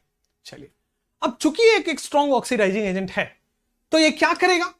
सबको ऑक्सीडाइज करा देगा। बेटा कॉपर है तो कॉपर को 0 से +2 में ले गया, कॉपर नाइट्रेट बना दिया। सिमिलरली यहां पे अगर डाइल्यूट है तो बेटा NO बनेगा, अगर कंसंट्रेटेड है तो मेरे प्यारे दोस्त NO2 बनेगा, ठीक है। डाइल्यूट में NO बनता है, कम ऑक्सीजन है, डाइल्यूट का मतलब ज्यादा पानी है, डाइल्यूट का मतलब ज्यादा पानी, कम HNO3, कम HNO3 है तो कम ऑक्साइड, कम वाला ऑक्साइड बनेगा NO। उसी तरह कंसंट्रेटेड का मतलब ज्यादा HNO3 है, मतलब ज्यादा ऑक्सीजन वाला ऑक्साइड बनेगा NO2। चलो, सिमिलरली बेटा जिंक के साथ डाइल्यूट है तो बेटा यहां पे देखना कम ऑक्सीडेशन स्टेट वाला ऑक्साइड बनेगा, N2O का मतलब नाइट्रोजन इज इन +1, ठीक है। और अगर कंसंट्रेटेड है दैट मींस ज्यादा HNO3 वाला ऑक्साइड बनेगा, दैट मींस बेटा +4 ज्यादा ऑक्सीडेशन स्टेट वाला ऑक्साइड। 3 नंबर आता है, बहुत सिंपल है। ये एक ऑक्सीडाइजिंग एजेंट है, यस। अगर ये ऑक्सीडाइजिंग एजेंट्स हैं तो फिर सामने वाले को ऑक्सीडाइज कराएगा। आयोडीन को आयोडिक एसिड में, कार्बन को कार्बन डाइऑक्साइड के अंदर, सल्फर को सल्फ्यूरिक एसिड के अंदर, उसके बाद फास्फोरस को फास्फोरिक एसिड के अंदर। अगेन आप इसमें वाटर डालते हो तो ये कार्बोनिक एसिड में चेंज हो जाएगा, ठीक है। तो जिसके साथ भी प्रेजेंट होगा उसको ऑक्सीडाइज करा देगा, क्योंकि एक बहुत अच्छा ऑक्सीडाइजिंग एजेंट है। 63 के बाद आते हैं 64 के ऊपर, ठीक है। अब 64 में आता है बेटा, 64 में आपके पास आता है क्या? Brown ring test. Brown ring test क्या होता है? तो बेटा ये जो NO3- को टेस्ट करने के लिए एक टेस्ट बनाया हुआ है, ठीक है। आपको पता करना है कि NO3- है कि नहीं, ठीक है। तो उसके लिए ब्राउन रिंग टेस्ट इस्तेमाल करते हैं। तो NO3- हम लेते हैं, ठीक है। अगर मेरे पास सॉल्यूशन में NO3- है तो मैं उसमें क्या डालता हूं? Fe+2। ये क्या ऑक्सीडाइजिंग एजेंट है? HNO3 को +2 से +3 ऑक्सीडाइज कर चुका है, ठीक है। साथ में मेरे प्यारे दोस्त ये चूंकि ऑक्सीडाइज किया है तो अपने आप को रिड्यूस करेगा, तो बेटा ये +5 से देखो +2 में जा चुका है। चूंकि ये सामने वाले को ऑक्सीडाइज कर देगा तो खुद रिड्यूस हो जाएगा, तो ये देखो +5 से +2 में जा चुका है। बस यही Fe+3 क्या है, उसी को कोऑर्डिनेशन कॉम्प्लेक्स के फॉर्म में इस तरह से लिखे, +3 का मतलब 6 बॉन्ड बनाएगा, 6 बॉन्ड का मतलब 6 वाटर यहां पे दिख रहा है, ठीक है। और साथ में जो NO है, ये दोनों ही मिलके Fe+3 और NO मिलके ये बेटा एक ब्राउन रिंग कॉम्प्लेक्स का फॉर्मेशन करते हैं, जिसमें आयरन भी +1 ऑक्सीडेशन स्टेट में होता है और NO भी +1 ऑक्सीडेशन स्टेट में होता है, और इसी की वजह से ब्राउन कलर आता है। लैग हो रहा है? अभी नहीं लैग हो रहा, ठीक है, ठीक हो गया। चलो नेक्स्ट मेरे प्यारे दोस्त, ये हो गया कहानी। अब आते हैं ब्राउन रिंग टेस्ट के बाद, अब आते हैं फास्फोरस के ऊपर, पॉइंट नंबर 65। फास्फोरस के ऊपर बात करते हैं बेटा। फास्फोरस बहुत सारे एलोट्रॉप्स में फाइंड आपको मिलता है, ठीक है। फास्फोरस के बहुत सारे एलोट्रॉप्स होते हैं, आप देख सकते हो व्हाइट, रेड और ब्लैक। तो 65 पॉइंट क्लियर हुआ। आइए 66 पे क्या कहता है। सर व्हाइट फास्फोरस जो है ना, important one point to be noted, ठीक है, इंपॉर्टेंट वन बेटा, ये इनसॉल्युबल है वाटर के अंदर। व्हाइट फास्फोरस वाटर में इनसॉल्युबल है, लेकिन CS2 मतलब कार्बन डाइसल्फाइड CS2 में सॉल्युबल होता है। ये क्या होता है? इनसॉल्युबल है वाटर में, बस कार्बन डाइसल्फाइड में सॉल्युबल है। दूसरा, ये डार्क में ग्लो कर जाता है। क्यों? क्योंकि बहुत रिएक्टिव होता है। व्हाइट फास्फोरस मोस्ट रिएक्टिव होता है, तो डार्क में क्या कर जाता है बेटा? ग्लो कर जाता है, ठीक है। उसके बाद ये NaOH में डिसॉल्व कर जाता है। NaOH में डिसॉल्व करके डिस्प्रोपोर्शनेट करता है। देखना बेटा, ये देखो -3 वाला प्रोडक्ट भी बनाएगा और यहां पे बेटा +2 वाला प्रोडक्ट भी बना रहा है। दैट मींस NaOH में डिसॉल्व करके ये डिस्प्रोपोर्शनेट रिएक्शन दे रहा है, ये डिस्प्रॉप रिएक्शन आपको दे रहा है। तो 3 चीजें पता चली कि कार्बन डाइसल्फाइड में सॉल्युबल है, वाटर में नहीं। दूसरी बात डार्क में जल जाता है, ग्लो कर जाता है, और तीसरी बात कि NaOH में डिसप्रोप रिएक्शन दे रहा है और यहां से PH3 का फॉर्मेशन कर रहा है। ध्यान रखें, PH3 बताऊंगा तो वहां पे वापस रिपीट होगा ये रिएक्शन। चलिए, अब जो हमारा व्हाइट फास्फोरस है ये सबसे ज्यादा रिएक्टिव है। पॉइंट नंबर 67, ये व्हाइट फास्फोरस सबसे ज्यादा रिएक्टिव है। चलिए, क्यों? क्योंकि व्हाइट फास्फोरस के अंदर व्हाइट फास्फोरस के अंदर मेरे प्यारे दोस्त इस तरह से आपको एंगल्स होते हैं, पी फास्फोरस फास्फोरस फास्फोरस और फास्फोरस, ठीक है। 60 डिग्री का एंगल इनके में होता है और एंगल कम होने की वजह से ये बहुत रिपल्सन्स करते हैं और रिपल्सन्स की वजह से अनस्टेबल होकर अनरिएक्टिव हो जाते हैं। रिपल्सन्स की वजह से अनस्टेबल होकर अनरिएक्टिव हो जाते हैं, तो अनस्टेबल होने की वजह से मोर रिएक्टिव हो जाते हैं। तो चलिए बेटा, मोर रिएक्टिव हो गए, क्यों? क्योंकि इसमें एंगुलर स्ट्रेन लग रहा है। क्यों? क्योंकि 60 डिग्री का एंगल है।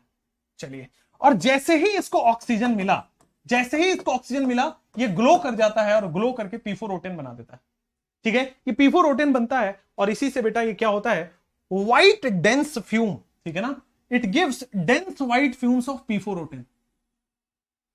जैसे ही ये बनेगा बेटा, ये धुआं की तरफ निकलेगा, व्हाइट डेंस फ्यूम्स, धुआं की तरफ, बहुत एकदम लगेगा, एकदम डेंस धुआं की तरह निकलता है।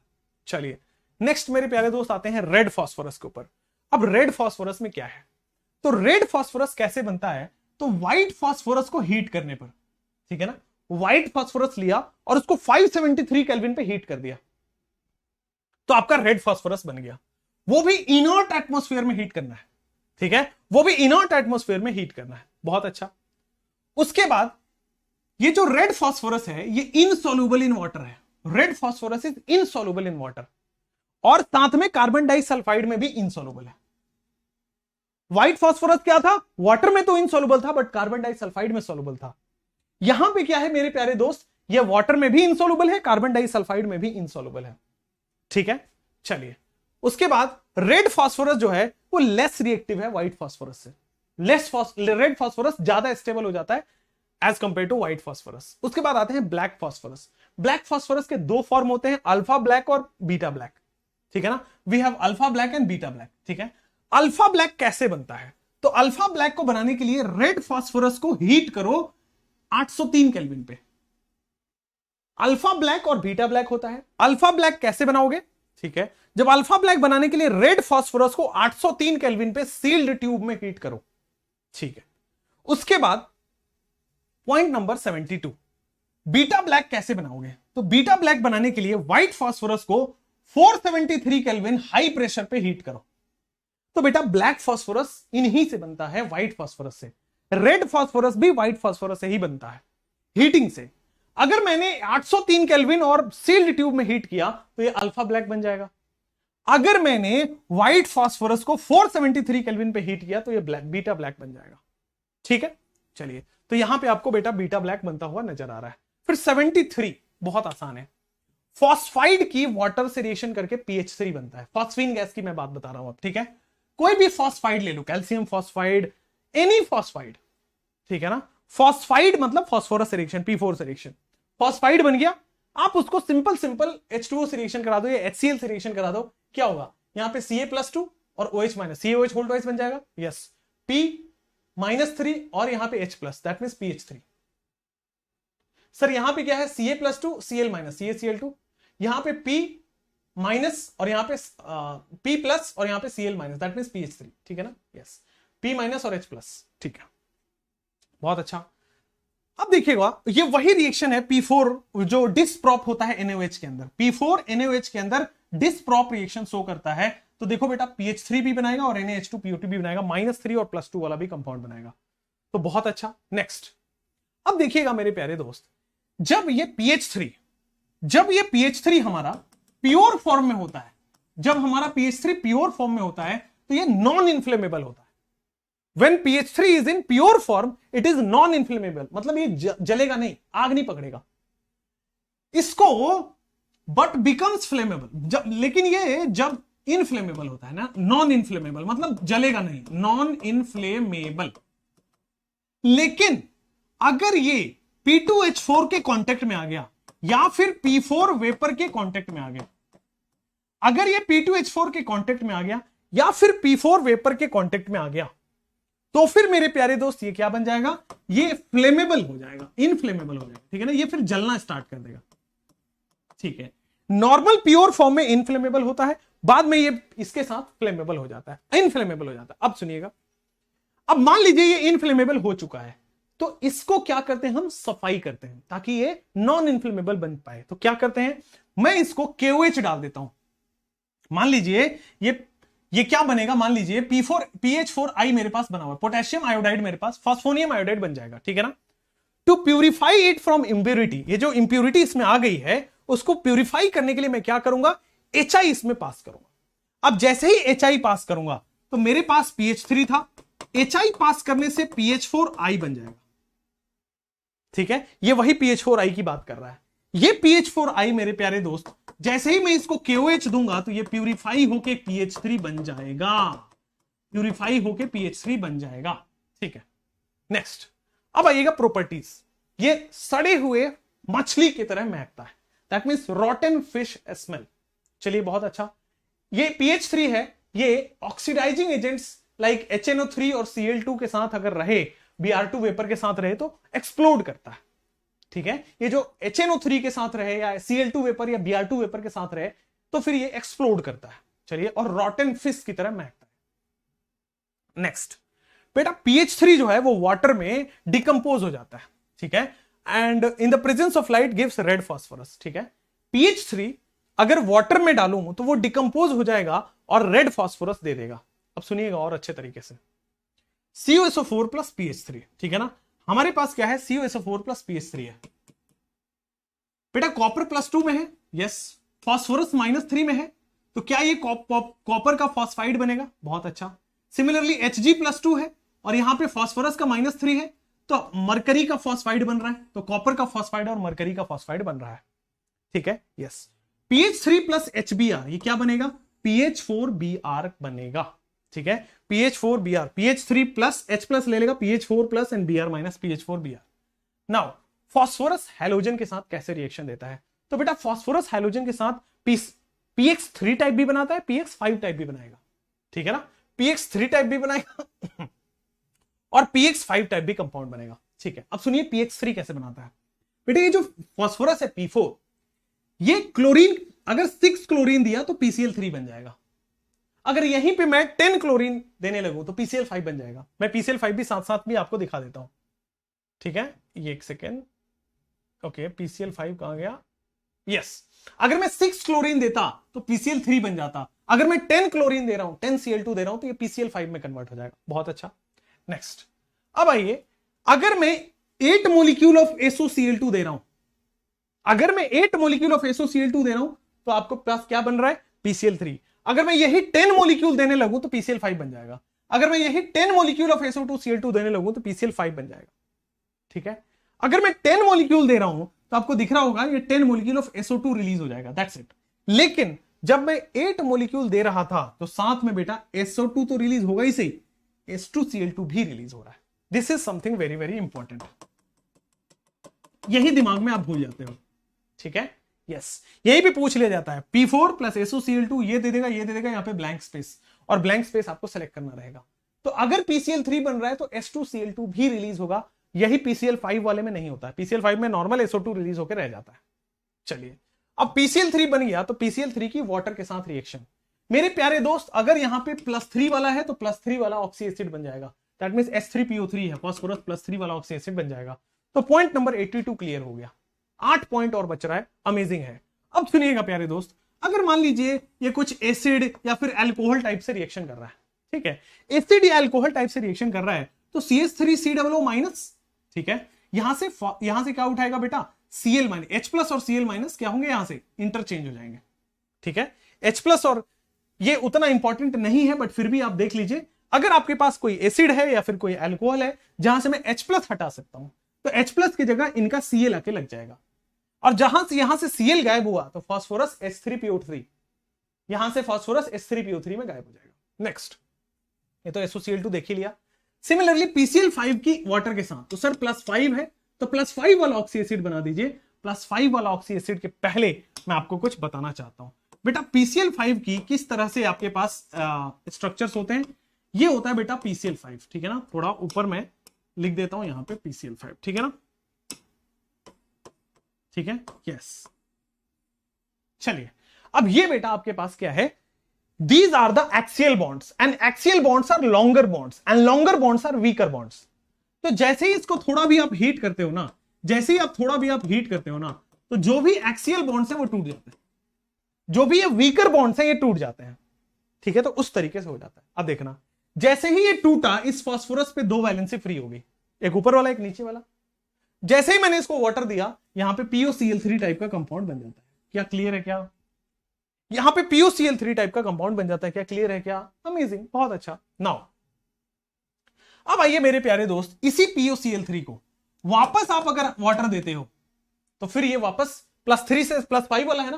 देखो ना, अभी भी फास्फोरस +5 में, स्टिल फास्फोरस इज इन +5। तो वाटर देते जाओगे तो ऑक्सी एसिड में कन्वर्ट हो जाएगा। दैट मींस H3PO4 में कन्वर्ट हो जाएगा, phosphorus is in +5 oxidation state. कोई दिक्कत नहीं है।